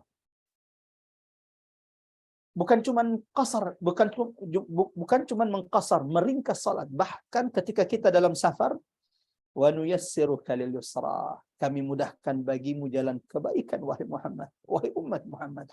Salat yang waktunya berdekatan itu bisa dijamak. Kita safar ke Bandung. Di tengah jalan masuk waktu zuhur. Maka sholat zuhur dan asar ini bisa digabung. Bukan cuma digabung, bahkan bisa juga diringkas. Yang tadinya 4-4 di setiap waktunya digabung, dijamak. Di satu waktu, harus selain dijamak, dia juga diringkas. 2-2. Allahu Akbar. Wa nuyassiruka lil yusra. Tidak bisa sholat sambil berdiri karena umur yang sudah udzur. Engkau bisa sholat sambil duduk. Tidak bisa duduk karena saat ini sedang sakit. Engkau bisa sholat sambil baring. Wa nuyassiruka lil yusra. Bukankah ini menyadarkan kita jamaah rahmatullah bahwa Allah betul-betul sayang kepada kita umat Nabi. Allah betul-betul memudahkan syariat, memudahkan agama kita bagi umat Nabi Muhammad sallallahu alaihi wasallam. Apalagi bukti puasa bulan Ramadan. Barang siapa yang sedang safar, dia boleh membatalkan puasanya. Tidak wajib puasa baginya. Ia bisa menggantinya di hari yang lain. Wa nuyassiruka lil yusra. Bukti Allah mudahkan jalan kebaikan bagi kita. Tidak bisa berpuasa jamaah rahmatullah karena sakit. Maka ia boleh kemudian membatalkan puasanya dan menggantinya di hari yang lain. Ustadz, sakitnya dia sakit dan umurnya sudah tua, udzur, sepertinya ini adalah sakit terakhirnya. Allahu Akbar, sudah tidak punya waktu untuk menggantikan di hari yang lain. Allah berikan kemudahan. Bisa membayar fidyah. Kalau dia tidak mau membayar fidyah, maka anaknya bisa menggantikan puasanya kelak setelah dia meninggal. Allahu Akbar. Bukti janji Allah kepada kita umat Nabi Muhammad sallallahu alaihi wasallam, wa nuyassiruka lil yusra, bahwa Allah telah memudahkan jalan kebaikan bagi kita. Bukan cuma itu, kata Abdullah bin Mas'ud, jamaah rahmatullah Allah, ikhwatal iman azanallahu wa iyyakum ajmain. Ayat ini juga berarti bahwa Allah Subhanahu wa taala telah memudahkan jalan ke surga bagi umat Nabi Muhammad sallallahu alaihi wasallam. Kita lanjut di ayat berikutnya jamaah rahmatullah, ayat 19 sampai dengan ayat 13. Fadzakir, maka berilah peringatan. In nafa'ati dzikra, jika peringatan itu berguna. Sayadzakkaru man yakhsha wa yatajannabuhal ashqa.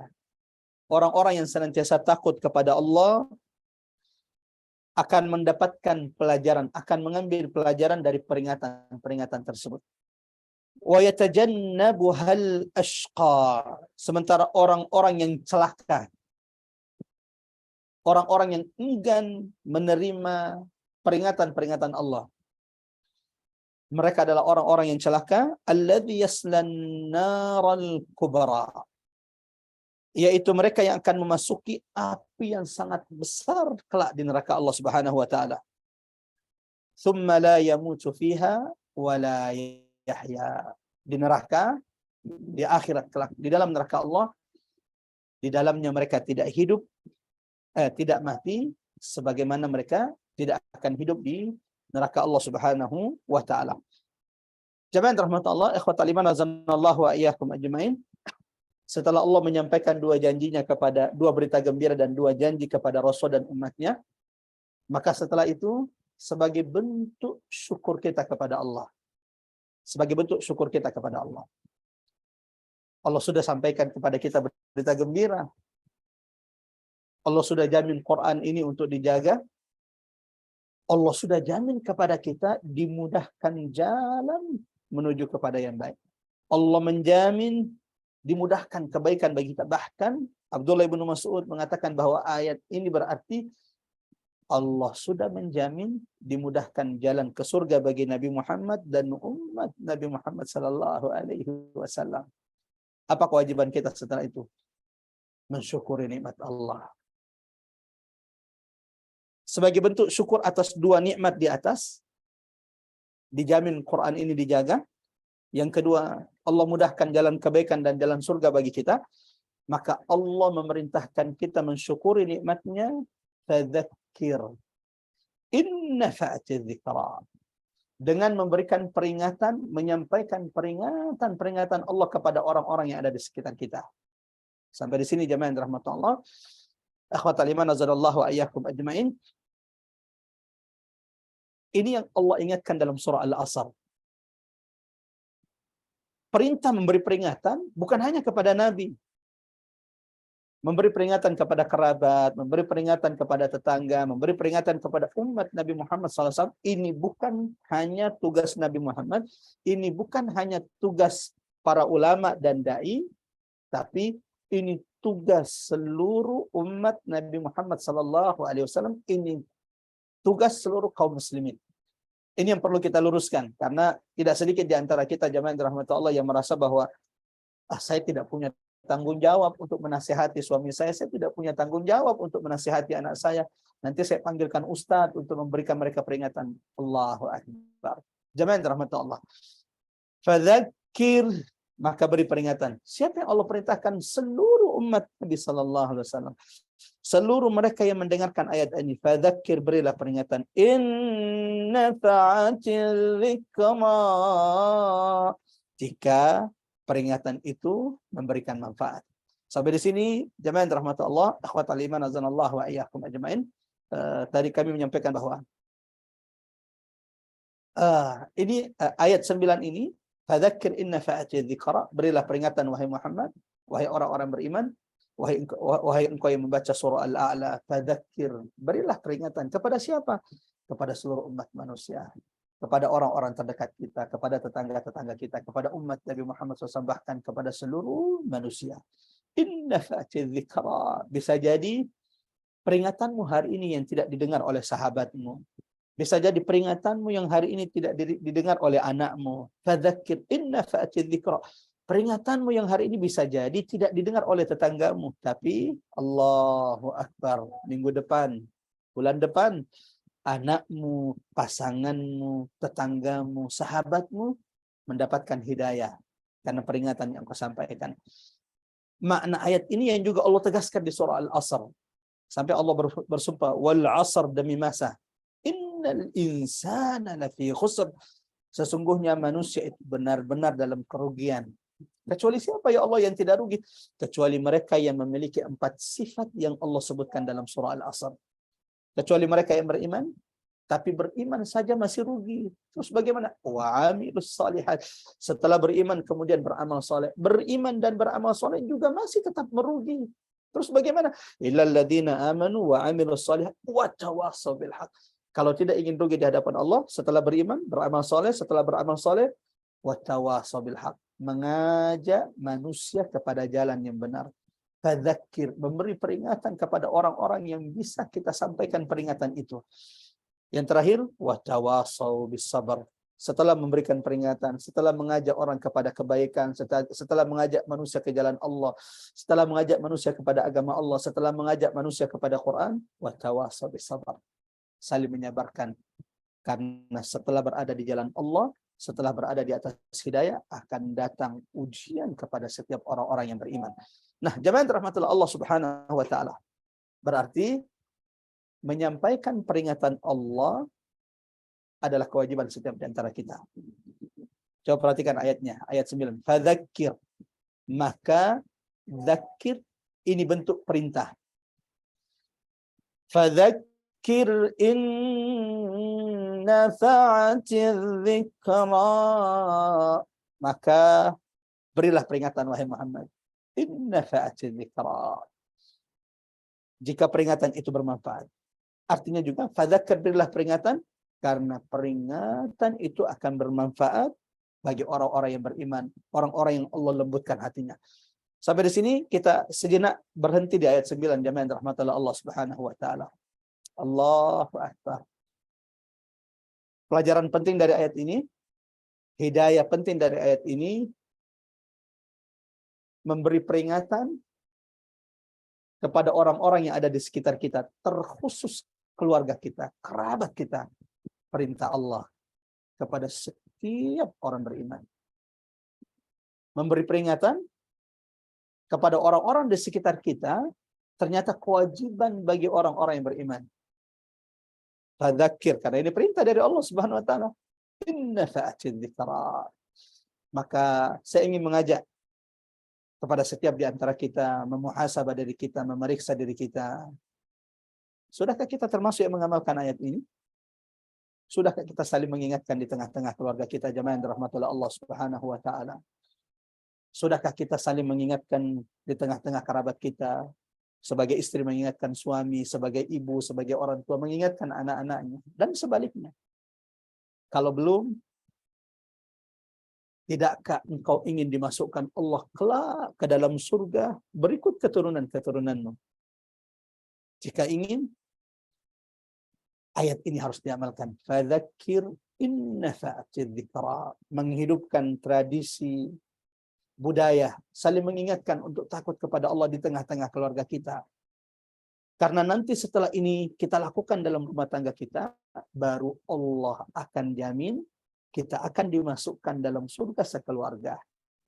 Jika tidak percaya, coba perhatikan firman Allah dalam Quran surah At-Tur ayat 25 sampai ayat 27. Quran surah At-Tur ayat 25 sampai 27. Wa aqbala ba'duhum 'ala ba'din yatasaalun. Penghuni-penghuni surga, kata Allah, kelak akan berhadap-hadapan di surga Allah, dan mereka akan saling bertanya satu sama lainnya. Qalu inna kunna qablu fi ahlina musyfikin. Apa yang mereka saling tanyakan? Penghuni surga ini berkumpul di surga saling berhadap-hadapan, lalu mereka saling bertanya satu sama lain. Apa yang mereka tanyakan? Yatasaalun. Yang mereka tanyakan, apa yang membuat mereka dimasukkan Allah ke dalam surga? Rahasia mereka masuk surga sekeluarga kelak di akhirat. Apa amalan mereka? Apa tips yang mereka lakukan sehingga Allah karuniakan mereka surga sekeluarga? Apa jawabannya? Qalu inna kunna qablu fi ahlina musyfikin. Itu karena dulu di dunia kami saling mengingatkan. Inna kunna qablu fi ahlina. Sesungguhnya dulu kami di dunia, fi ahlinya, di tengah-tengah keluarga kami, musyfikin, saling mengingatkan untuk takut kepada Allah. Ini yang Allah perintahkan di ayat ke-9. Fadzakir. Beri peringatan. Wahai umat Muhammad, sudahkah engkau beri peringatan kepada suamimu, kepada anak-anakmu, kepada saudaramu, kepada orang-orang yang ada di sekitarmu? Inna fa'atiz dzikra. Karena peringatan itu pasti bermanfaat. Bermanfaat bagi siapa? Sayadzakkaru man yakhsha. Kalau orang yang engkau sampaikan peringatan itu takut kepada Allah, percayalah, peringatan yang engkau sampaikan niscaya pasti akan bermanfaat bagi mereka. Dan kalau sudah engkau sampaikan peringatan kepada mereka, lalu mereka kemudian melakukan apa yang Allah perintahkan kepada mereka, setiap kebaikan yang mereka lakukan, engkau akan mendapatkan pahalanya persis sama dengan yang mereka lakukan tanpa mengurangi pahala mereka. Itu kalau orang beriman mengikuti apa yang kita nasihatkan, Allahu Akbar. Setiap kebaikan yang mereka lakukan dicatatkan untuk kita persis dengan pahala mereka tanpa mengurangi pahala mereka. Tapi kan beda Ustadz, ini nggak mau mendengar nasihat peringatan-peringatan kita. وَيَتَجَنَّبُهَا الْأَشْقَى الَّذِي يَصْلَى النَّارَ الْكُبْرَى ثُمَّ لَا يَمُوتُ فِيهَا وَلَا يَحْيَا. Kalaupun engkau menyampaikan peringatan, kalaupun engkau menyampaikan nasihat, kalaupun engkau menyuruh mereka ke jalan Allah, menyampaikan peringatan-peringatan Allah, lalu kemudian karena hati mereka yang tidak ada ketakutan kepada Allah, hati mereka yang sudah membatu, hati mereka yang beban, jemaah rahmat Allah, engkau tidak akan pernah rugi. Yang pertama, mengikuti nasihat, peringatan kita. Setiap kebaikan yang mereka lakukan akan dicatat oleh Allah. Si B, mental, nasihat, peringatan yang kita sampaikan tidak didengarkan. Apakah kita rugi? La wallah. Kalaupun engkau memberikan peringatan lalu kemudian karena bebalnya hati mereka, mereka yang tidak takut kepada Allah, mereka menolak nasihat, peringatan, wasiat yang engkau sampaikan, engkau tidak akan pernah rugi di hadapan Allah. Kenapa? Setiap usahamu memperingati, menasihati mereka, itu amal ibadah di sisi Allah Subhanahu wa taala. Allahu Akbar. Ini pelajaran pertama. Sudah, mari memuhasabah diri kita. Sudahkah kita menjadi bagian dari ayat ini, yang mengamalkan ayat ini, menyampaikan peringatan-peringatan Allah di tengah-tengah manusia, di tengah-tengah keluarga kita? Jika belum, mudah-mudahan dengan tadabbur ini Allah mampukan kita mengamalkan ayat ini.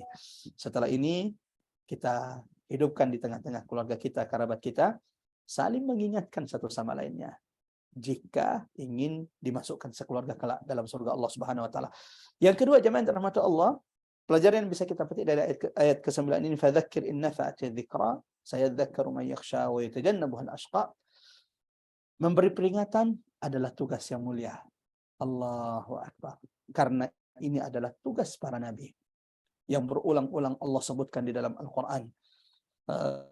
Coba nanti dicek di dalam Quran, ada aplikasi di mana kita tinggal menulis satu kalimat, maka itu akan muncul. Di antaranya adalah kalimat fadzakir, berilah peringatan. Ini berulang-ulang Allah sebutkan dalam Al-Quran. Di ayat ini fadzakir, maka berilah peringatan, inna fa'atid dzikra, jika peringatan itu bermanfaat. Kemudian di firman di ayat yang lain, Quran surah Qaf ayat 45, fadzakir bil Quran man yakhafu wa'id, maka berilah peringatan. Caranya bagaimana? Fadzakir bil Quran, berilah peringatan dengan Al-Quran. Siapa? Man yakhafu wa'id, siapapun yang takut dengan ancaman Allah Subhanahu wa taala. Quran surah Qaf ayat 45. Lalu kemudian Quran surah At-Tur ayat 29, fadzakir fama anta bi ni'mati rabbika bikahin wala majnun. Berilah peringatan wahai Muhammad, karena nikmat yang Allah berikan kepadamu, yang Tuhanmu berikan kepadamu, engkau bukanlah orang yang gila, engkau juga bukan dukun. Artinya, apapun yang manusia tuduhkan kepadamu, Nabi dituduh sebagai dukun, Nabi dituduh sebagai penyihir, Nabi dituduh sebagai pemecah belah Quraisy, Nabi dituduh sebagai orang yang gila. Apakah kemudian tuduhan ini membuat Nabi berhenti? Apakah kemudian semua tuduhan fitnah ini membuat Nabi jamaah yang dirahmati Allah berhenti menyampaikan peringatan Allah dengan Quran? Jawabannya tidak. Fadzakir, berilah peringatan walau semua tuduhan-tuduhan yang datang kepada Muhammad. Engkau dituduh sebagai dukun, bahkan engkau dituduh sebagai orang yang gila. Kemudian Quran surah Al-Ghashiyah ayat 21, fadzakir innama anta mudzakir. Sampaikan peringatan wahai Muhammad, karena innama anta mudzakir, engkau hanyalah sebatas pemberi peringatan, tidak lebih. Hidayah dari Allah, tugas kita, tugas saya, tugas ibu-ibu yang dirahmati Allah yang ingin mendapatkan kemuliaan di sisi Allah, yang ingin melanjutkan pekerjaan tugas para nabi dan rasul, sampaikan peringatan kepada mereka yang mampu kita sampaikan. Innama anta mudzakir. Allah ingatkan, tugas kita cuma menyampaikan peringatan, itu saja. Didengarkan alhamdulillah, tidak, kita sudah melakukan apa yang Allah perintahkan kepada kita. Yang bahaya adalah kalau kemudian Allah berulang-ulang sampaikan dalam Al-Qur'an di surah Al-A'la Fadzakir in nafa'ati dzikra ayat 9, di surah Qaf ayat 45, di surah At-Tur di ayat 29, di surah Al-Ghasyiyah di ayat 21. Kemudian di surah Az-Zariyat di ayat 55, wa dzakir fa inna dzikra tanfa'ul mu'minin, dan berilah peringatan karena sesungguhnya peringatan itu bermanfaat bagi orang-orang beriman. Setelah semua yang bahaya adalah setelah semua perintah Allah berulang-ulang dalam Quran untuk senantiasa menyampaikan peringatan di tengah manusia, kita kemudian tidak bergerak, tidak menjadi bagian daripada mereka yang kemudian mengingatkan manusia kepada perintah-perintah Allah dan mengingatkan manusia untuk menjauhi larangan-larangan Allah Subhanahu wa taala. Ini dua pelajaran besar dari ayat ke-9. Allahu akbar. Muhasabah diri, sudahkah kita menjadi bagian mengamalkan ayat ini? Jamaah yang dirahmati Allah Subhanahu wa taala. Yang kedua, ayat ini juga menunjukkan bahwa mereka yang memberi peringatan di tengah manusia adalah orang yang mendapatkan kemuliaan, kedudukan di sisi Allah Subhanahu wa taala. Karena memberi peringatan bukan tugas manusia biasa. Ini tugas para nabi dan rasul. Tidak ada nabi dan rasul yang diutus oleh Allah kecuali memberi peringatan. Siapapun yang senantiasa beri peringatan, Allahu akbar, bersama para nabi dan rasul. Mereka yang menerima peringatan-peringatan yang disampaikan kepada mereka, Allah akan tumbuhkan keimanan dalam hati mereka. Sementara mereka yang menolak peringatan-peringatan Allah, menolak ayat-ayat Allah Subhanahu wa taala, maka ancaman Allah, yaslan naral kubra. Bagi mereka yang menolak Al-Quran, menolak peringatan Allah, adalah siksa besar Allah kelak di neraka Allah Subhanahu wa taala. La yamutu fiha wa la yahya. Di neraka kelak balasan karena mereka tidak mengindahkan peringatan-peringatan Allah. Di dalam siksa neraka Allah, di dalam api yang menyala-nyala, la yamutu fiha wa la yahya. Mereka tidak akan pernah mati, sebagaimana mereka tidak akan pernah hidup karena dahsyatnya siksa neraka Allah Subhanahu wa taala. Mudah-mudahan jemaah dirahmati Allah, tadabbur singkat ini bermanfaat bagi kita semua dan ada pelajaran, ada hidayah, ada tadzkirah, peringatan serta petunjuk-petunjuk yang bisa kita petik dari sesi kedua surah Al-A'la ini. Wallahu a'lam bissawab. Sebelum kita buka sesi tanya jawab dan mendoakan saudara kita yang saat ini mungkin sedang diuji oleh Allah dengan penyakit, sama-sama kita baca surah Al-Asr dan kita tutup majelis kita pada kesempatan kali ini. A'udzubillahi minasyaitonirrajim. Bismillahirrahmanirrahim. Wal 'asr innal insana lafi khusr illa alladziina aamanu wa 'amilus shalihaat wa tawashaw bil haqqi wa tawashaw bis sabr. Kita tutup dengan doa kafatul majlis. Subhanakallahumma wa bihamdik, asyhadu an la ilaha illa anta, nastaghfiruka wa natubu ilaik. Silakan, tafadhal. Saya serahkan kembali kepada Mbak Ari. Terima kasih Pak Ustadz. Sebelumnya saya luruskan dulu, tadi saya menjawab insya Allah mudah, itu bukan berarti saya sudah hafal 30 juz ya Pak Ustadz. Itu doa insya Allah. Mudah-mudahan tapi saya berpikir kita bersyukur juga, alhamdulillah Al-Quran diturunkan dalam bahasa Arab ya. Kalau dalam bahasa Indonesia tuh lebih susah loh menghafalnya Pak Ustadz. Allahu Akbar. Allahu Akbar.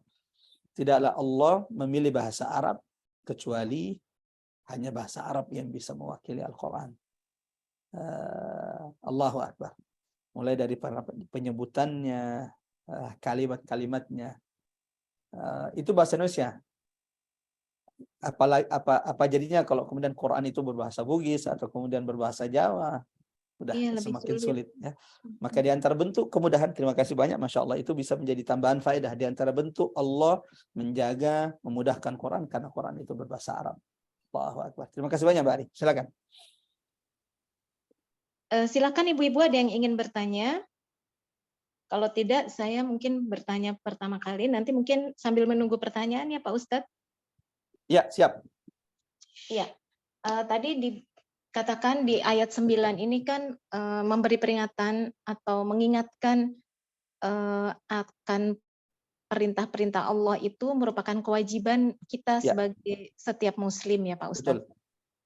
Berarti ini ayat ini sejalan dengan ayat 2 di surat Al-Mudaththir ya Pak Ustadz.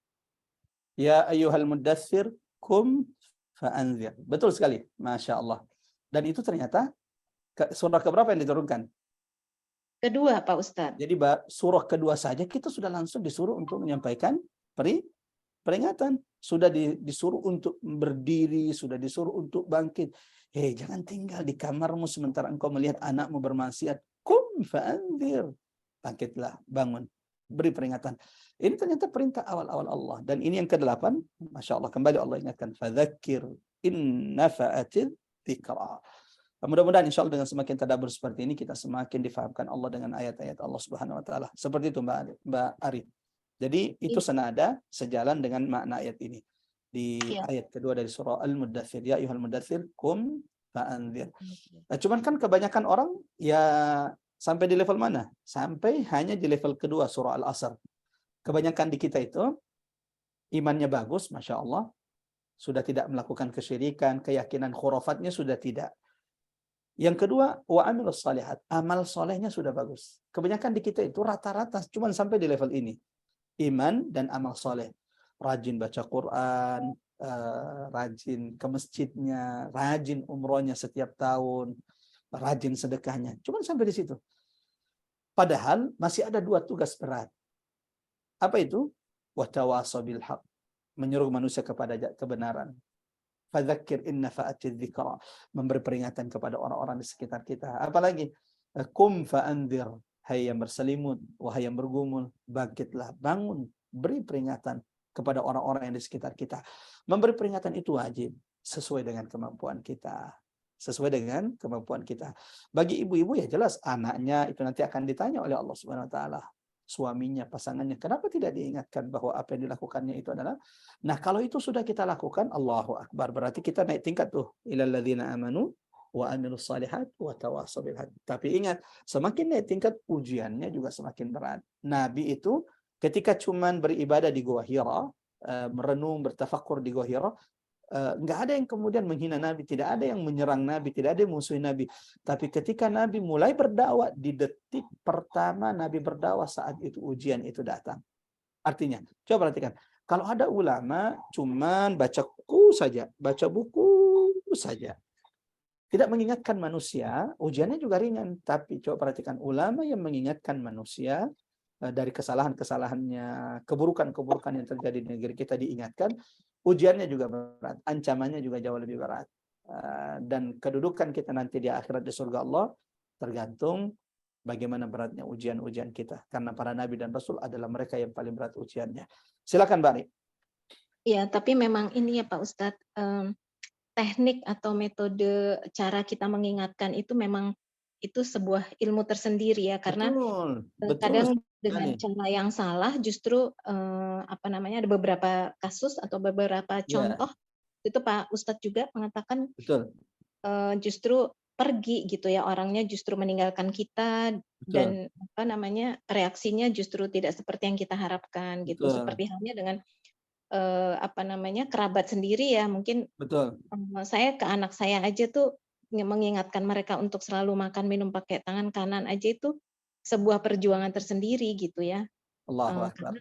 Karena kadang mereka pikir apa sih, cuma hal kecil gitu kok bawel banget Bunda.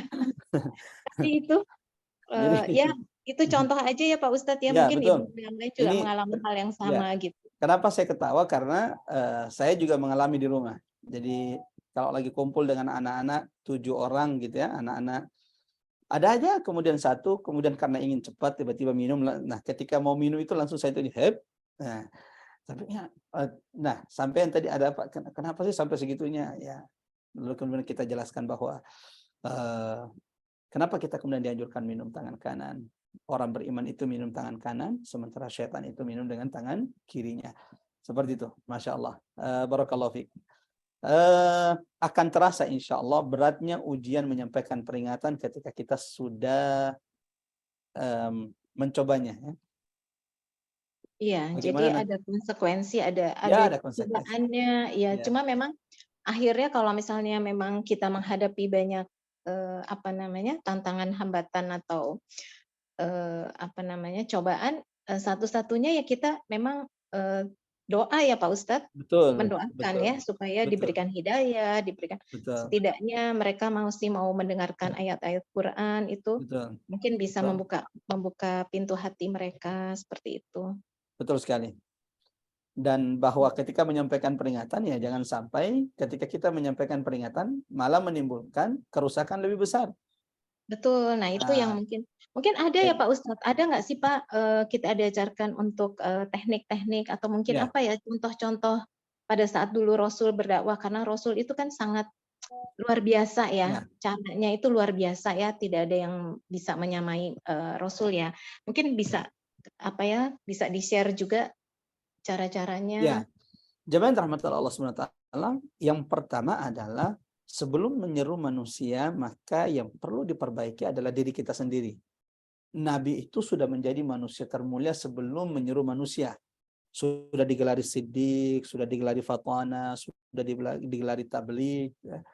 Nabi itu tidak ada celah sedikit pun orang-orang Quraisy untuk kemudian menghina Nabi Muhammad SAW. Mereka tidak pernah mendapati Nabi berdusta. Akhlak mulia Nabi itu sangat dikagumi oleh orang-orang kafir Quraisy, ya, walau akhirnya mereka mendustakan. Nah, ini menjadi pelajaran penting bahwa Nabi saja yang berakhlak mulia sudah menjaga perilakunya, bahkan dijaga oleh Allah, bukan cuma menjaga, bahkan dia dijaga oleh Allah. Ma wadda'aka rabbuka wa ma qala. Dari awal lahirnya Nabi sudah dijaga oleh Allah, berkali-kali dibersihkan dadanya oleh Allah Subhanahu wa taala, dibelah dadanya untuk dibersihkan hatinya. Artinya sifat syaitan sudah tidak ada dalam diri Nabi. Itu pun masih diingkari. Maka ini menjadi pelajaran penting bagi kita. Siapapun yang ingin mengingatkan manusia, maka hendaklah dia memperbaiki dirinya. Faqidus syai' la yu'ti. Orang yang tidak punya, bagaimana mungkin dia bisa berbagi? Yang rusak dirinya juga rusak, dirinya juga kemudian dia tidak sungguh-sungguh memperbaiki. Bagaimana dia ingin mengarahkan manusia? Yang tidak punya cahaya, bagaimana mungkin bisa menerangi orang lain? Ini yang pertama. Memperbaiki diri kita sebelum menyeru kepada manusia. Yang ketiga, jemaah dan Allah, ini PR berat sudah kita lakukan nih. Kita sudah perbaiki diri, alhamdulillah, akhlak sudah baik, teladan juga sudah ada di tengah manusia. Orang juga tidak menemukan celah kita, tidak ada perilaku buruk yang kita miliki, tidak berdusta, tidak memfitnah, tidak menghina, tidak kemudian berbuat kasar, mudah tersenyum. Akhlak, orang sudah kenal dengan akhlak kita. Yang kedua adalah masih ada PR-nya. Belum cukup sampai di situ. Allah ingatkan dalam Quran surah An-Nahl ayat 125, jamaah rahmatullah Allah, bahwa ketika menyampaikan peringatan pun harus dengan metode cara terbaik. Cara terbaik. Ud'u ila sabili rabbika bil hikmah. Yang pertama, menyeru dengan cara hikmah. Wal mau'izah, dengan nasihat yang baik. Wajadilhum billati hiya ahsan. Bahkan kalaupun harus berdebat dengan cara yang baik. Nah, kata ulama, jemaah ketika menjelaskan ayat ini, Allah menyebutkan ada 3 metode dalam menyampaikan dakwah peringatan di sini. Yang pertama dengan cara hikmah, yang kedua dengan mau'izah hasanah, dengan nasihat, ya. Yang ketiga wajadilhum billati hiya ahsan, dengan jidal. Kata ulama, Allah menyebutkan 3 ini mesti ada rahasianya, mesti ada hikmah. Kenapa Allah sebutkan 3 metode ini? Cara memberi peringatan, cara berdakwah. Hikmah, nasihat yang baik, kemudian debat yang baik. Kata ulama, menunjukkan bahwa setiap orang, setiap kelompok itu dengan metode yang pas bagi mereka. Metode hikmah, kata ulama, ini pas bagi mereka yang belum beriman tapi tidak menentang. Jadi dia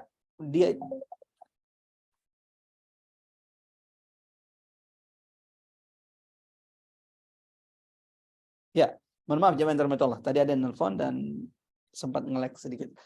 Jadi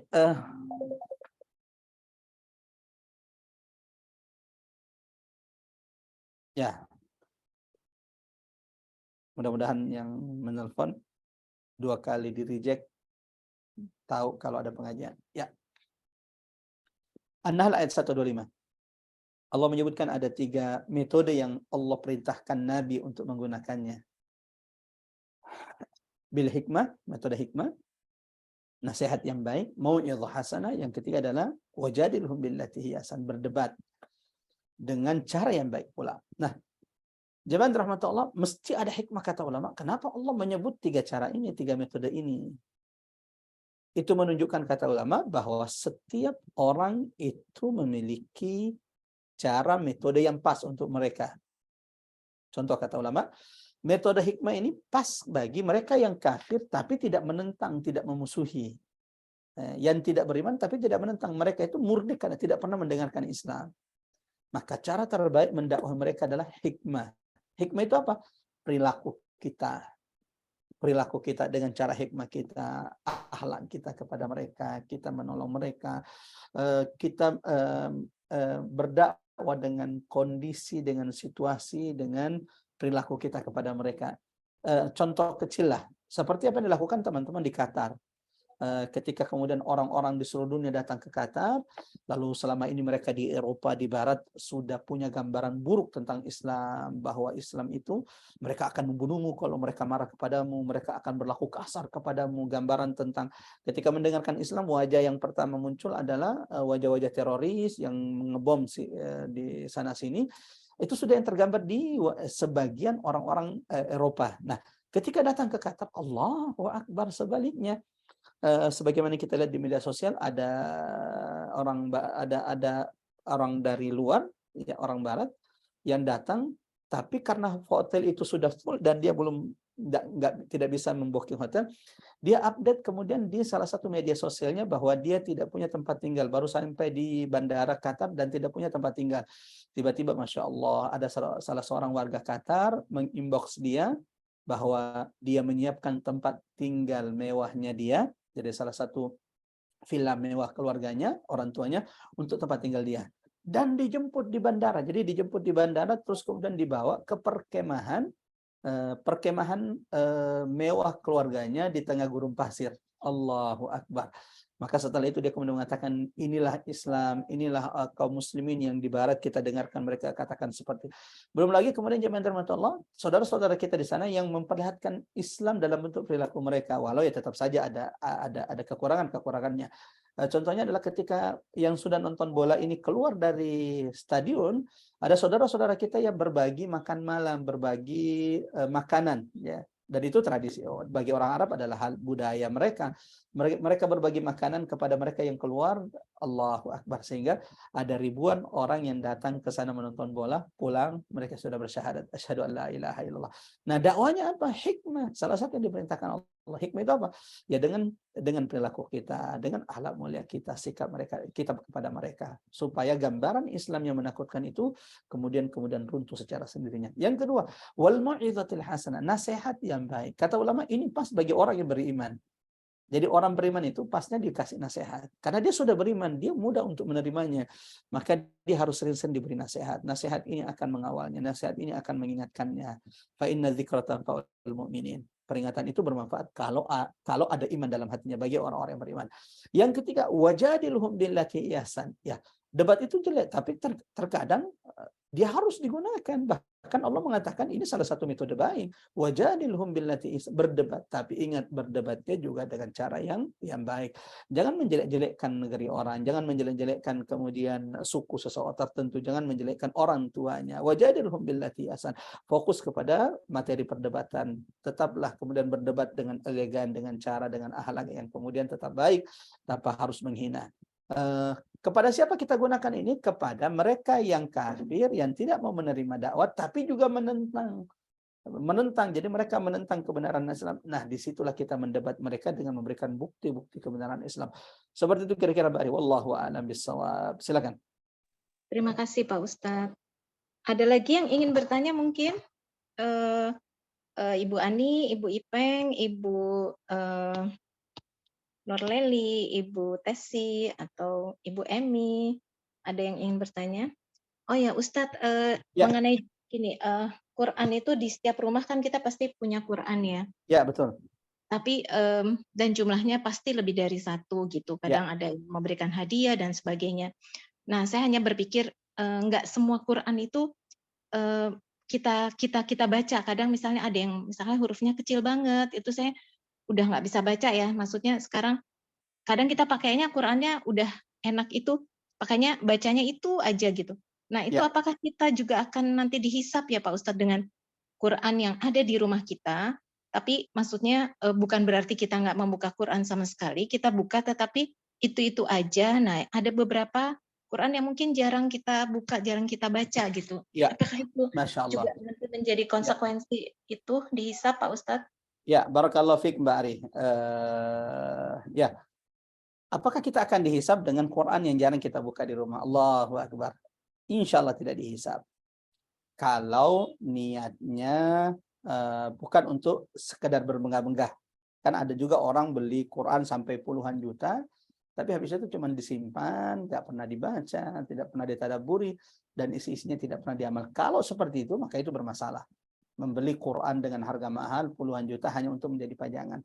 Tapi kalau kemudian cuma Quran biasa yang kita taruh di rumah, lalu kemudian karena memang kita punya lebih, ya kita baca, terbiasa dengan satu Quran, maka itu aja kita baca. Ini nggak ada masalah. Bahkan ini anjuran ulama, kalau baca Quran itu maka usahakan tidak ganti-ganti Quran. Jadi kalau baca Quran, jangan ganti-ganti Quran. Kenapa? Keberkahan Quran yang sering dibaca dengan yang tidak pernah itu beda. Dua, jamaah rahmatullah, ikhwatal iman azanallahu wa iyyakum jamaah, itu akan memudahkan kita untuk mengingat-ingat bacaan dan apa yang sudah kita ambil pelajaran darinya. Sehingga memang bagi kita penghafal Quran, dulu di pesantren dilarang ganti-ganti Quran karena itu akan membantu hafalan Quran kita kalau Qurannya itu tidak pernah diganti-ganti. Itu aja Qurannya. Seperti itu kira-kira Mbak Ari. Wallahu a'lam bis-shawab. Ya. Alhamdulillah Pak Ustadz, jadi saya tenang. Ya, ditambah bahwa kan ya memang kita harus punya Quran yang lebih di rumah. Karena kalau ada tamu contohnya kemudian dia mau baca Quran, kalau kita cuma punya satu, seperti itu. Iya. Ya. Ada lagi yang ingin bertanya mungkin? Tanya Ari. Ya, silakan Ibu Ani, tafadholi. Assalamualaikum Ustadz Umar. Waalaikumsalam warahmatullahi wabarakatuh. Silakan Ibu.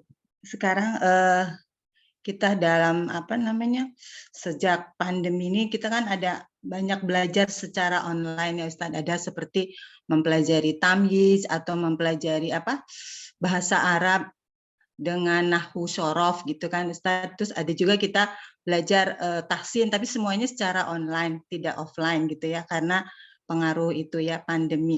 Nah, yang ingin saya tanyakan itu mana yang didahulukan gitu? Kita harus paham nahwu syorof itu kan memahami arti kata, sambungan kata gitu, memahami itu, atau kita harus perbaiki bacaan. Jadi bacaan dulu diutamakan, yang mana Ustadz yang harus kita dahulukan? Terima kasih. Ya.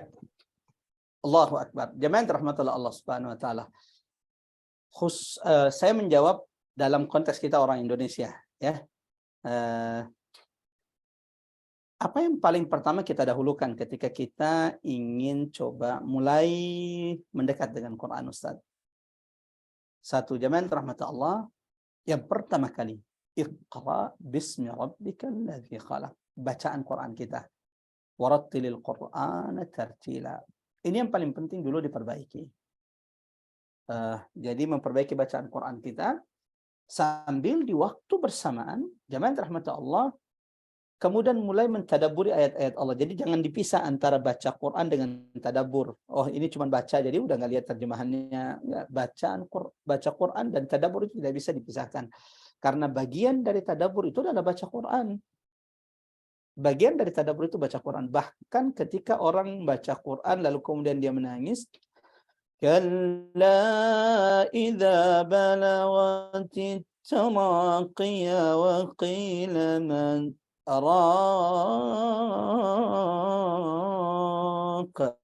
ketika dia kemudian membaca ayat itu lalu memahami makna lalu ia meneteskan air mata, itu bagian dari tadabbur. Jadi ini tidak bisa dipisahkan. Tapi yang pertama itu bacaan Qur'annya perbaiki dulu. Sambil kemudian mulai kemudian memahami ayat-ayat yang dibaca, tadabbur, ikut pengajian. Kalau memang dilihat perlu jamaah rahmatullah Allah untuk kemudian mempelajari nahwu sharafnya, silahkan. Tapi biasanya sih nahwu sharaf ini kalau memang ingin kembali mengajarkan, ingin lebih dalam, itu baru kemudian nahwu sharaf. Tapi kalau cuma sekedar ingin mengamalkan, lalu kemudian memahami, membaca, memahami dan mengamalkan, tanpa nahwu sharaf juga insya Allah bisa. Terjemahan-terjemahan, tafsir-tafsir sekarang sudah tafsir yang sudah diterjemahkan ke bahasa Indonesia sekarang sudah banyak. Tapi bukan berarti saya tidak menganjurkan untuk kemudian memahami nahwu sharafnya. Nahwu sharaf ini jangankan orang Indonesia, orang Arab aja ribet. Pelajaran yang paling mereka benci, yang paling tidak suka itu nahwu sharaf.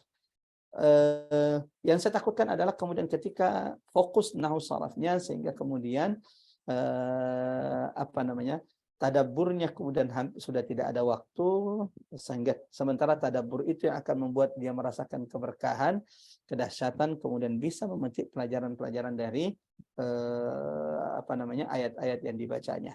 Seperti itu kira-kira Ibu, jawabannya. Wallahu a'lam bishawab. Bacaannya, kemudian tadabbur dan pemahamannya, pengamalannya. Itu yang paling penting. Nahwu sharaf ini menjadi pelengkap. Silakan. Terima kasih Ustadz. Ada lagi ibu-ibu yang ingin bertanya? Kalau tidak ada, maka kita tutup dengan doa, Pak Ustadz. Ya, silakan dibantu baca Mbak Ari, jamaah kita atau kerabat dari jamaah yang saat ini sedang Allah uji dengan penyakit. Baik Pak Ustadz.